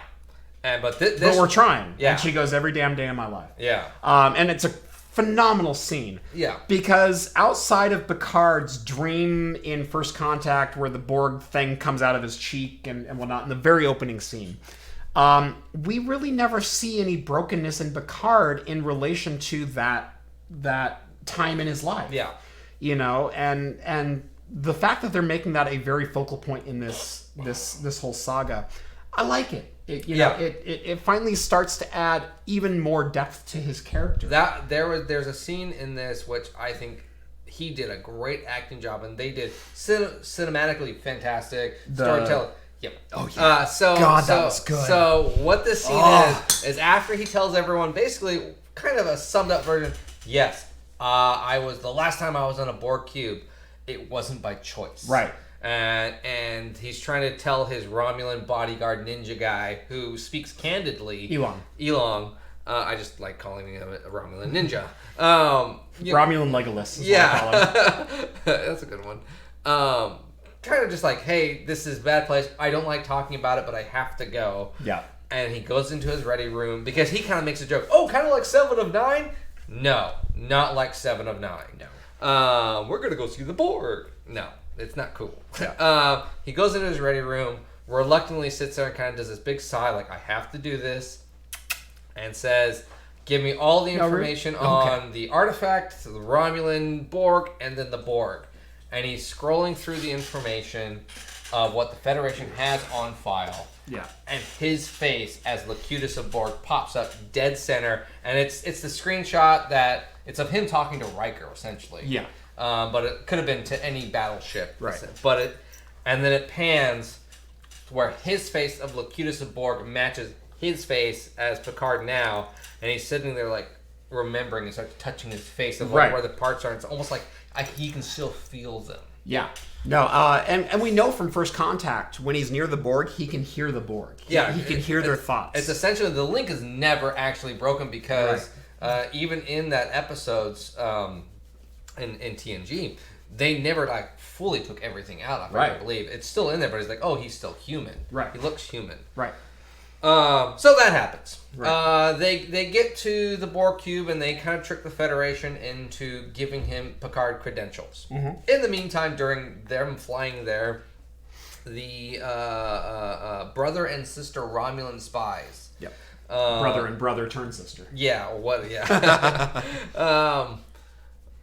Equal opportunity show. Are getting closer and closer to getting Soji to kind of realize there's something wrong with her. Yeah. He starts to allude to every time she talks to her mom. Here we go. Boop. There you go. I booped There's the dog. boop. And he's licking. Boop the puppy. Okay. Well, boop back. Okay, there's the boop. There you go. There's the boops. There's boobs. There's boops. Okay. Okay. We got boops. We got you covered, Spoon. I got puppy boops. What is your fascination with boobs? I don't know. Aren't Aren't all guys fascinated with boops? Oh, sorry, read that wrong. Wrong kind of boobs. Okay, read that wrong. Sorry. Continue. It's we're almost late enough to be family friendly. Family. So anyways, so they start figuring out, trying to trick her into realizing she's not human, and she kind of figures out like, hey, every time I try to talk to my mom, for some reason it only lasts 80 seconds and I fall asleep. Right. So she tries talking to her mom, and then she like stabs herself to keep herself awake, and it still doesn't work. Yeah, she still passes out. She still passes out. Then she takes out what I assume is the modern day tricorder? Right. Something like that. It's like this bar. She starts scanning something. Yeah. Which I wish they had something more like that instead of it was like a long bar and it scanned. This was on Amazon for $10 and I couldn't resist. Oh my gosh. Look at that. What is this? I know it's a tricorder, but does it do any other service? Nope. It does that. It does lights and sounds. But the cool thing is, this is better lights and sounds than my Playmates one has. Oh, yeah? This actually has like moving lights and it's badass. So it was $10. I had to. So she starts scanning all of her personal belongings. Right. And it sits there and says, estimated time or age, 38 months. Yeah. And so everything she'd known of, old childhood photos, Is old 3 years drawing, old. is only 3 years old. Right. And she starts freaking out. And she doesn't know what's going on. So the Romulan... and then during this time, Picard arrives at the Borg cube. Right. And he realizes that Hugh is the director. The prefect, Essentially. And in charge. And he's like, okay, I have one friend on this cube. I know he will talk to me. Because the Romulans don't want him on there. Right. The Federation don't want him on there. But he knows that... Basically, they tricked the Federation into letting him on. Exactly. Hey, we're on the way, and if you don't want an international incident, better make it so that it's legit. Right.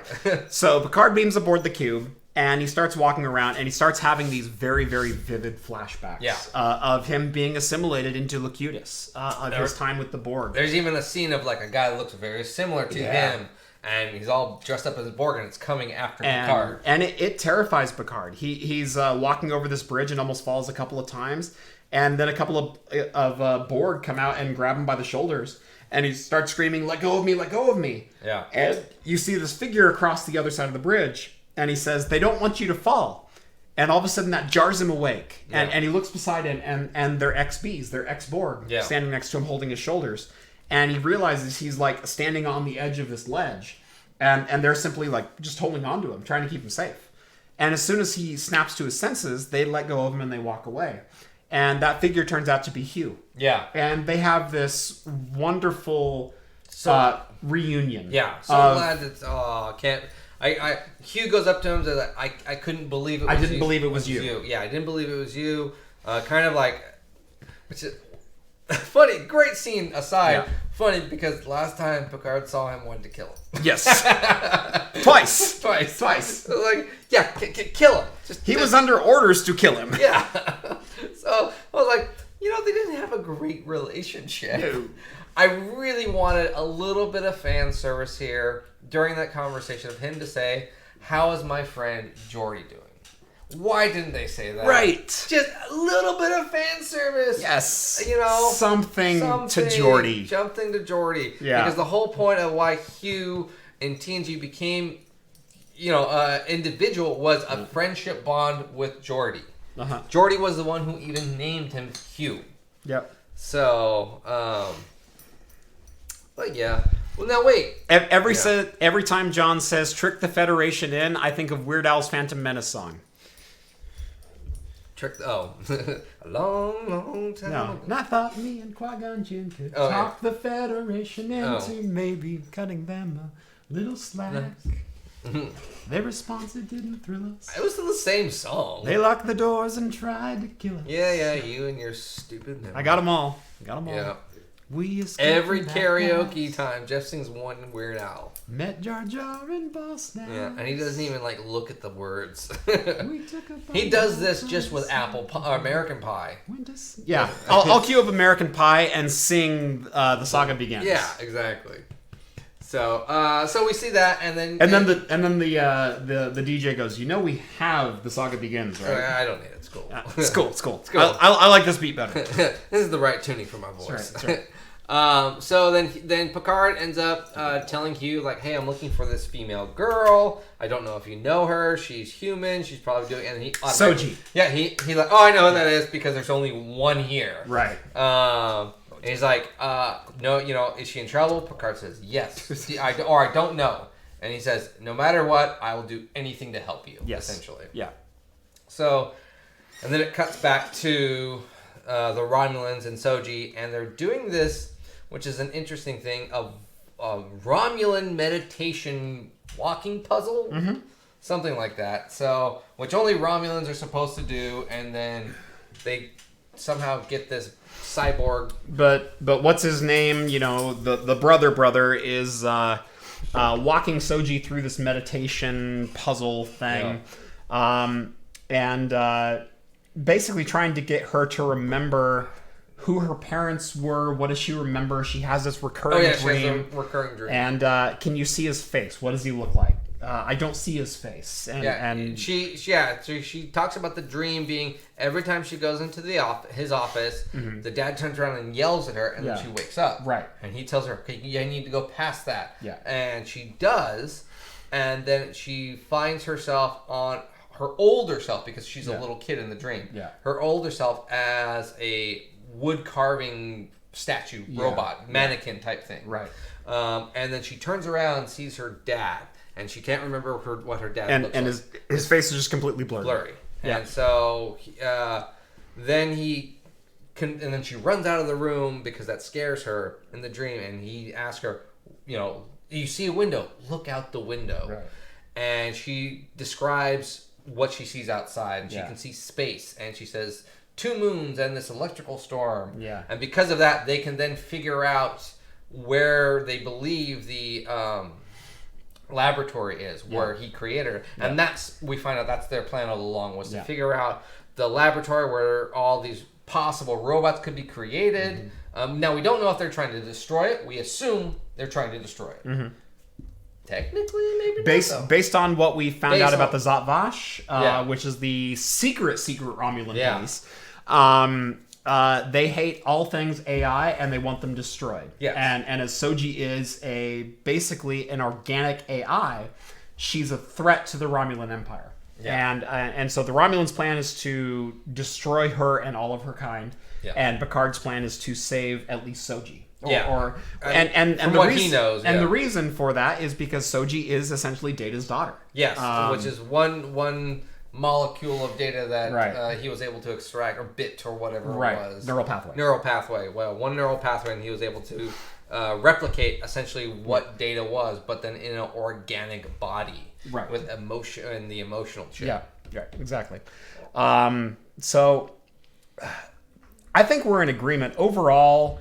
Episode 1, Episode 6, best of the series. Yeah, pretty much. I found 5 entertaining. 5 was very entertaining because for the first time the story started moving forward and progressing and didn't feel kind of like a sluggish pace. It felt like there were 3 episodes 2 through 4, that were just catch up. Yeah. And I could have done without some of that along the way. Yeah, those 4 episodes could have been 2 episodes. Right.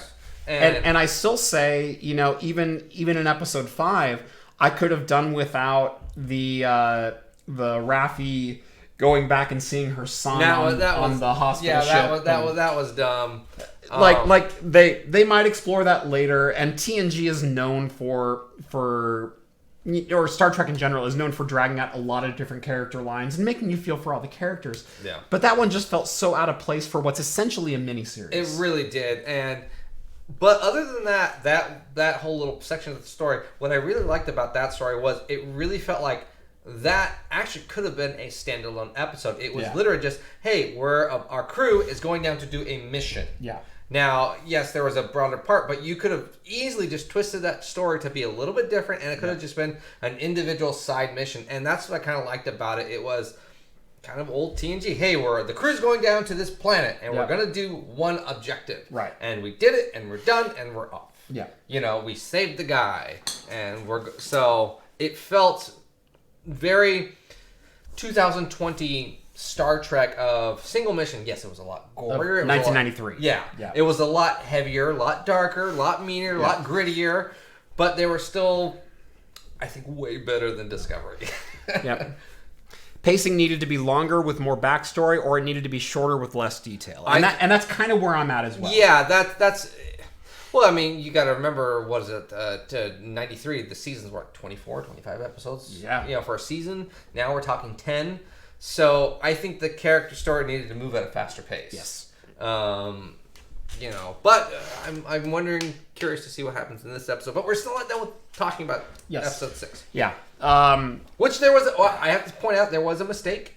It is, and then there was a dumb scene too, where the captain is playing soccer and he starts making out with. It wasn't soccer. Or whatever. He was playing something with a ball. It wasn't soccer. Whatever. It wasn't soccer. Whatever it was. What was it? I watched The Ready Room, and it wasn't soccer. It was some other game. Some Bajoran. It's a much heavier ball, and it's Everyone thinks it was like, okay, it's soccer. Yeah. Because he looks like a Spanish guy. Yeah. So you're like, okay, he's soccer. Right. But anyway, so then he makes out with the doctor, the AI doctor. With Aggie. And there's no scar on his shoulder. Yeah. So because when we first meet him, he has a giant piece of glass. I lived. Yeah, and he has the holographic doctor pull it out, but not stitch it up, and he just pours some tequila or something on it, and he's like, "I'll be fine." But if you look at his shoulder, then the scar's gone, and I was like, I mean, I get it, it's fine, but. I see you. Yeah, I see you. There's a mistake. I see you, Captain. That's a mistake there. Or it explains a little bit more of his character, that he's outwardly bravado, but inwardly still kind of. Yeah, maybe he went back later and got it now they did Will Wheaton did an interview with Captain Ramos, and basically he is ex-Starfleet. And Picard had him dead to rights the second he walked on the ship, because everything is in Starfleet regulation order and everything is in tip-top shape, and you keep a good ship, and it's everything I recognize. You're Starfleet to the core. And Ramos kind of goes, don't give me any speeches. Raffi told me you were a speech maker. And so when we meet him, he's got this shard of glass in his shoulder, and he's doing the whole bravado. I lived. I got a cigar. Tequila shot. Good. I'm good. And whatnot. I think he also and it said at the time, he kind of like dejects the holograms that are on the ship. Yeah. There's the navigation one, there's the EMH, there's the hospitality counselor, one. hospitality. Yeah. There's all these different holograms. And they all look like him. They're all him. And it's all great. And he plays them completely different ways. But he goes, part of it is he dejects these holograms, but at the same time, he's also kind of reliant on them.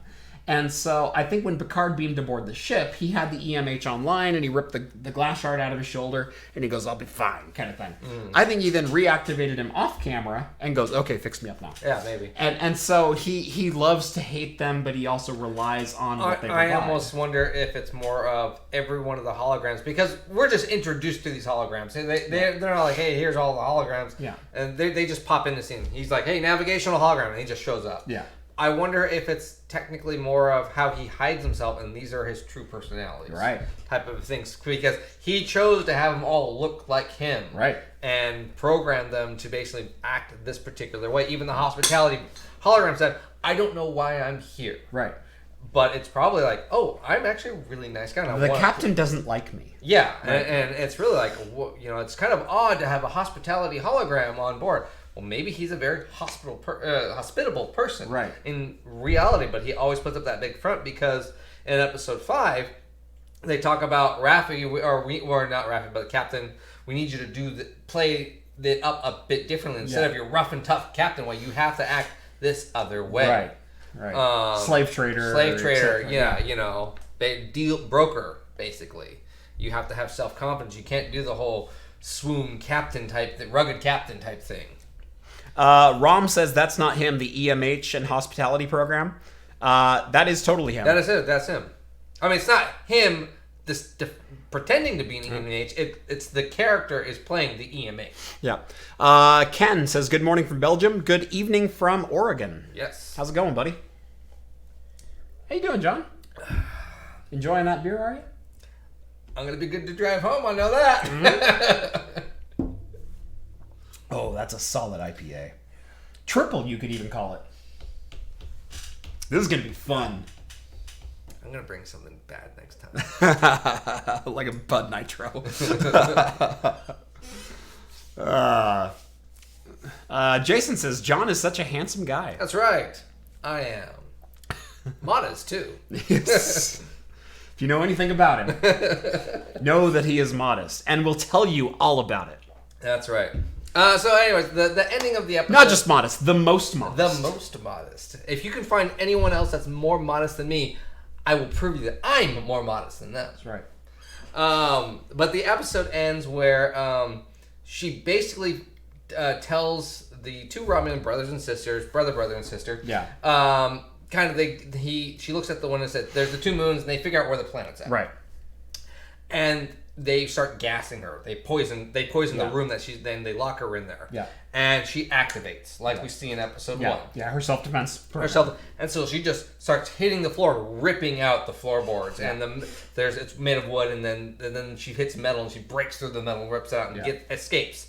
During that time, Picard and Hugh were looking for her, and like, we can't find her. And so whatever room they had her in was shielded from their sensors. Yeah. Soon as she breaks through, which is in the between two decks, they're like, "Oh, we found her. She's in between two decks.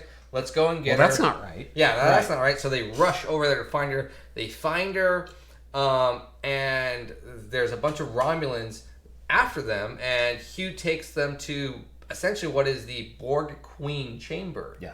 Kind of scary for Picard, but he's like, "Oh, I also recognize. I know where this is. I know where this is. Why am I in here?" And yeah, if you don't know, if you know anything about Picard, is in First Contact, the Borg Queen basically wanted Picard. That's why. Yeah. Also with Locutus, is he's like, "You wanted me too to be your partner." Right. So he's kind of freaked out. But then, so they're trying to escape and they can't get out. And what?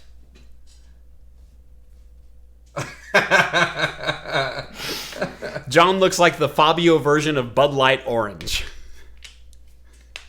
Hey, go look at what Fabio looks like now. Before or after the bird strike. Yeah. Greetings from Belgium as well. All right. So, as they're doing that, Hugh basically... Does that count as a toast? I didn't have much to give. That's more than I can't take that much. This is my max stuff.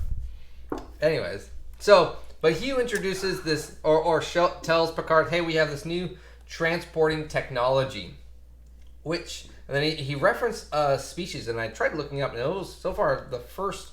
They encounter them in Voyager. Is it? Yeah. Okay. Yeah. And I thought so.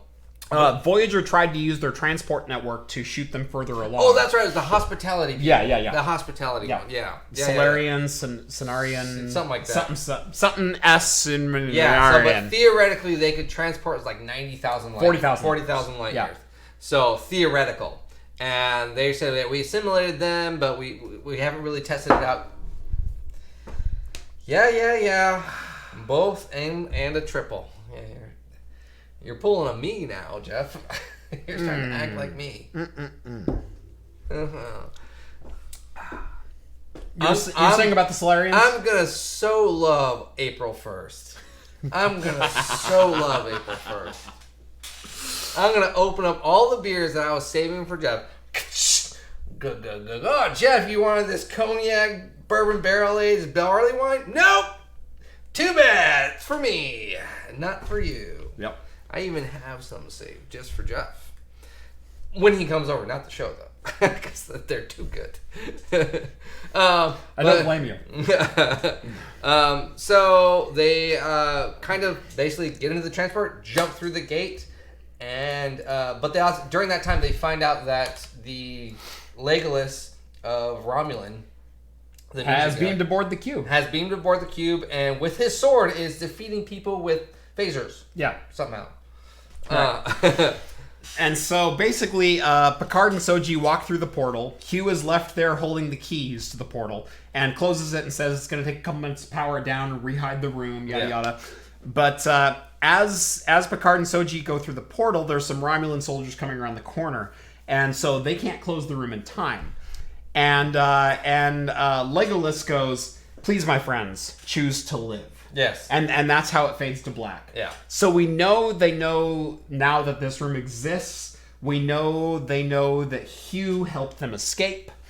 And it sets up this real great cliffhanger, unlike any other cliffhanger we've had in the series so far, where it's so much anticipation of what's going to happen, and now we have two very different storylines to follow. Where Picard we have three storylines. We have three. We have no idea what's going on with the ship, too. Right. The ship is still in orbit of the Borg cube. We have Legolas, who's down on the Borg cube with Hugh, basically trying to fight off whatever Romulan guards are there. Plus, we have Picard and Soji, who have beamed to who knows where. Yeah. Assuming it's going to be Riker and Troy's planet, wherever they were tied to. Picard does specifically state a planet. Right. And then the preview... This is one of the best previews because we were teased this in the trailer. This is the episode we get to see Riker. Riker goes... that was a little bit overacted, but there are some other good scenes. It's Riker. Yeah, I guess. So... Sorry, let me get up from my chair here. Yeah. Oh, God. If they do that, that'd be a great... I know it's a back injury. I'm making fun of it. It's cool. It would be great if they did that as some fan service. Yes. Like, come on! He's got to sit down once. He's got to do the Riker maneuver once. One time. I want to see him jump over a stool. Yeah, do something. So, Picard, why are you here? Yeah. Or like, I can't do that anymore. Right. Something like, even make fun of it. Or like, this is too high of a chair. I'm going to have to stand. Or, just mention... In the background, do something. Yeah. Or maybe you're like, as Picard's talking to Diana. Yeah. Or to Troy. Diana swore she wanted these chairs. Yeah. I just love her. Yeah, something like that. Yeah. Similar to the How's My Friend Geordi. Yeah. Should have done something like that. I hope they do it. We'll find out midnight tonight. If you have it or not. If we don't get Geordi in season 2, I'm going to revolt. Yeah, I'm betting there'll be a lot more fan service. I bet we will see Data or some backflashes with Data last episode. 9 and 10. I wouldn't be surprised if we see another flashback of that.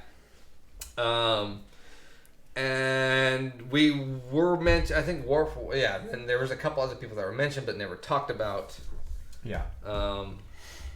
I will think that season 2 we will see way more of the original cast. Yeah. I think it's going to be more... Well, we know Whoopi's going to be on there. Yeah. Which I'm hoping means Q. I hope it means Q. There was a meme that was circulating around. So perfect. Picard says, "I don't want the game to end," and Q goes, "The game is just beginning, Picard." Yeah, exactly. I was like, please let episode 10 end this way. Picard goes to sleep again. And he's doing the same dream of him on the Enterprise playing chess, and then you see that. The game never ended, Picard. Yeah. The game never ended, Jean-Luc. Yeah, exactly. And then that's the end of the season. Like, right. Oh my god. Right. Reshoots for that. Do a reshoot just for that. You don't even need to do a reshoot. Just take the first scene and then just shoot his character doing that. Right. And that's it. Just not Barclay. Wouldn't Barclay be an admiral by now? Well, we know. There was the episode in the last one of Voyager. He was a teacher. Right. So he could technically, but then they changed the timeline. But still, technically, he was too nervous to be in actual power. He was more of a teacher because even in Voyager, he was a lieutenant. He was still a lieutenant because he still had problems. Right. Diana still had to go and help him every time she visited. So I doubt it. Yeah. I wouldn't mind a Janeway reference. I wouldn't mind like a Tom Paris or a Harry Kim or a Tuvok. I wouldn't. Some DS9, some other characters referencing. I want to see Quark. Quark. Well, they referenced Quark. They did. They referenced Quark in episode 5. Yeah. Basically, that was the captain's reference was like, "Oh, I see you dealt with the Ferengi Quark. Yeah. And you did good business with him. Yeah. So it was like, oh. Yeah. I even had to spoil that on Jeff's Discord. Like, there's a great reference. It's like, there's a band. Yep. So if you aren't part of Jeff's channel and his Discord, join it now. I know it's a little late. Jean-Luc, don't you mean JL? Oh, come on. God. I don't mind it. I don't mind that horribly because I don't mind Raffi saying it. I don't. Yeah, exactly. Right. Because it's sounding like she's been with Picard just as long as probably the original cast. As Riker. Right. Afterwards. Right. So. And so Picard calling Riker number 1 is very similar to Raffi calling Picard JL. Yes. Right. And so I get that relationship. I totally understand it. It's not like everyone casually... Captain Harry Kim. Oh, that would be an interesting one. Oh, no, it'd be so funny if he never made captain. If he's still a commander somewhere. If he's he's a first officer. He's a first... That's what I want. He's like, he became first officer. He's like, no, he's a teacher. And he's like, I never made it past first officer. Right. Or something like that. It's like, ugh. Right. Or if we even saw like Cisco, just like because he would be dead. So technically he's supposed to come back. Right. Or even Cisco's kid being like he's a writer or something like that. Jake. If we saw Jake writing a book. Right. Something like that. See, I don't know how they tie that in.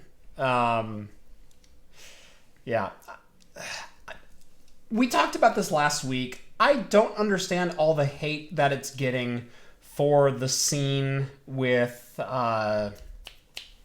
episode 5 with Icheb. Oh, Icheb. Right.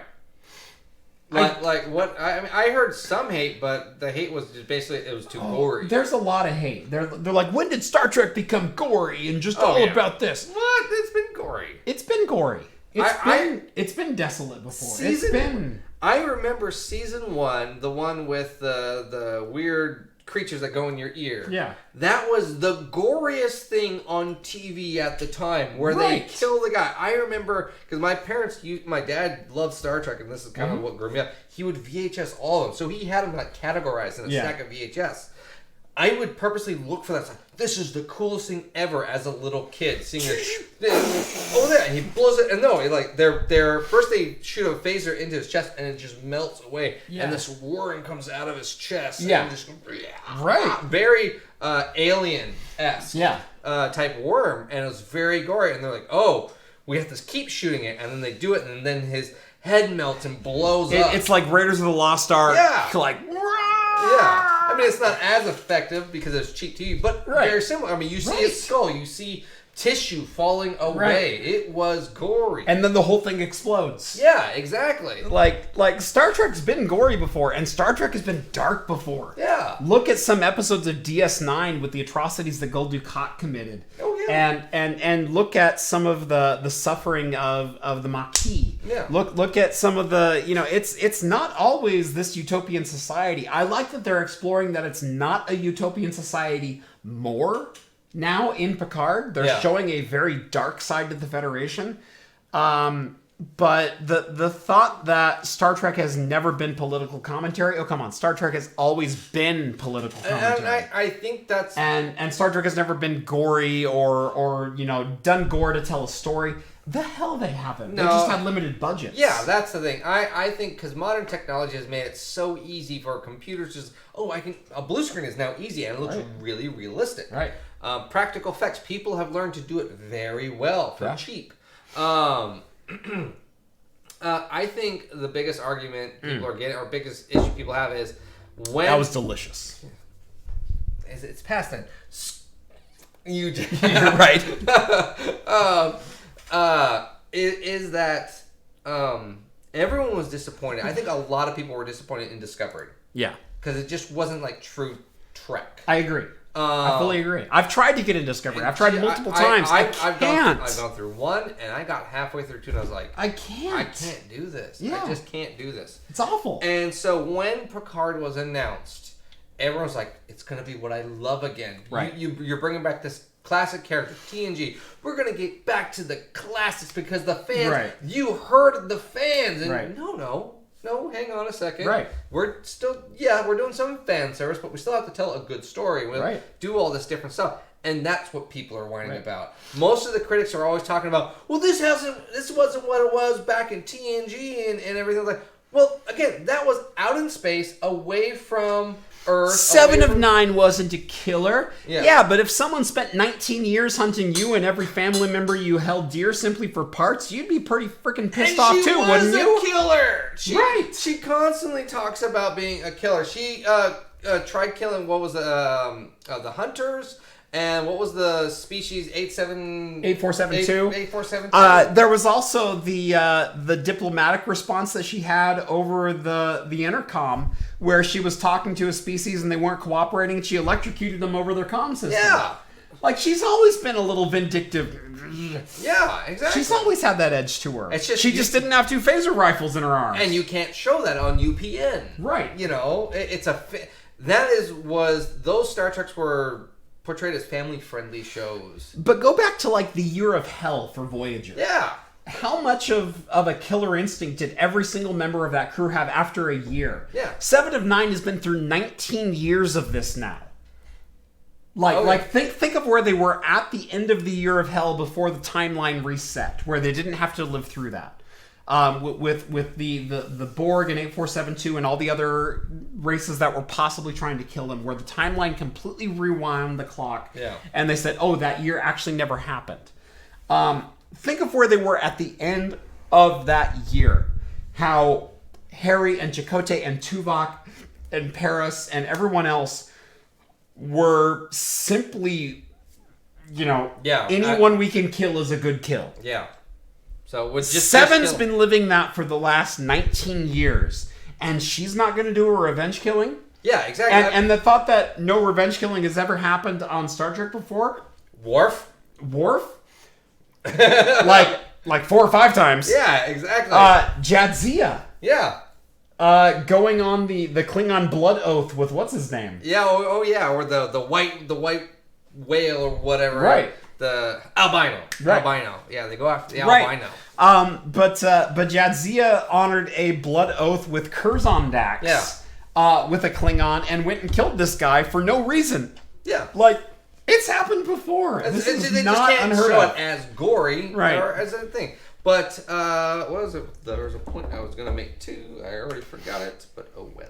Oh, it was that 7 of 9. We also don't know what's going on, like you're saying, those 19 years as a Ranger. Right. Now, she might have joined the Rangers because the idea of the Rangers were that, from at least from my understanding, is that the Federation, they were out of bounds of the Romulan neutral zone shutdown. So they were essentially the protectors, the police. We bringing are law to the lawless. We are bringing law to the lawless. Right. We are rangers. And she kind of was. I can see her character from Voyager being like, this is appealing to me. Absolutely. You know, and she might have been, at first, very great. Oh, I'm sympathetic to everyone. I want to be doing. For 19 years of seeing all this horrific stuff go on, it can, PTSD, can do stuff to you. Of seeing things exactly like Icheb being slaughtered in front of your eyes. Exactly. And then if the Borgs start coming back and she starts seeing people harvesting Borgs for their parts and being like, I helped liberate these people, and now you're harvesting them for parts. Right. That's mentally traumatizing. You guys are like the tech Joe Rogan. Oh, thank you so much. It's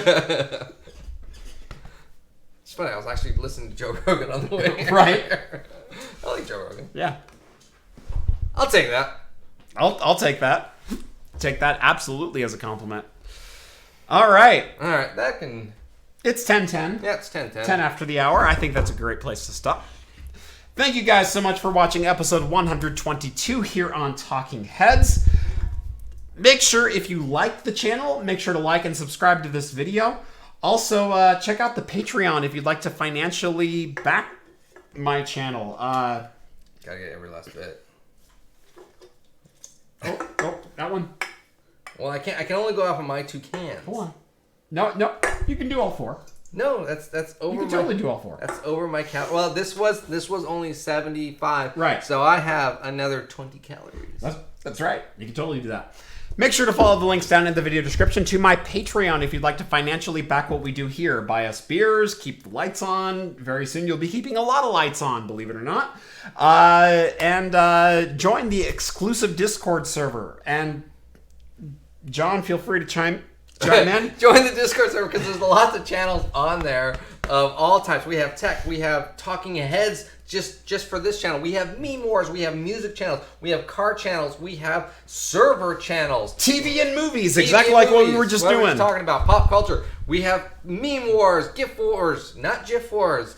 GIF wars. That's gonna be a C. See, there's GIF wars. Yeah, whatever. There's so much on this channel, and there's so many people on there. By joining, you get access to Jeff, myself, the other host of Talking Heads, Stephen Rhett. There's 2 names. I know it's hard to remember. You always say the other host of Talking Heads. I say Jeff because I'm freaking Jeff. I said Jeff myself. Right, it's Craft Computing, and as always, I'm Jeff, and the other host of Talking Heads. So I have to name everyone else. I can't say Jeff, myself, and the other host. Well, you're at an equal. You can't put them below you. They're other hosts of Talking Heads. So John, Rhett, and Steve, also of Talking Heads. Whatever. You can talk to us basically at any time of Sorry, day. you were pumping me up. Keep going. Yeah, shut up. All right, you know what? Don't join it. Buy My Bits is a pretty good channel, you know, and it's only $1. And you know what? He sits there and mentions your name on every single He even wears my shirts. Yeah. So he mentions your name in some of his videos. So he loves his Patreons. That's right. Anyway, make sure to subscribe to this jackass. You can link to his somewhere down there. Link to his channel down below as well. Hops and Brews. If you like the beer content on this channel, he covers that and more over on Hops and Brews. Definitely give that a look. Sorry, that triple IPA got me hiccuping just a little bit. I wouldn't know. Yeah, good thing I don't have the hiccup. Just a whew. Boy, that got to me. That was really good to drink in such a short amount of time. Just so much flavor to absorb. I'm going to take my knife and start poking all those cans. So much. Anyway, thank you guys so much for watching episode 122. Join us every Wednesday night at 8 p.m. Pacific time for the latest in beer and tech news here on Talking Heads. And as always, we'll see you next week. Cheers, all. See you guys.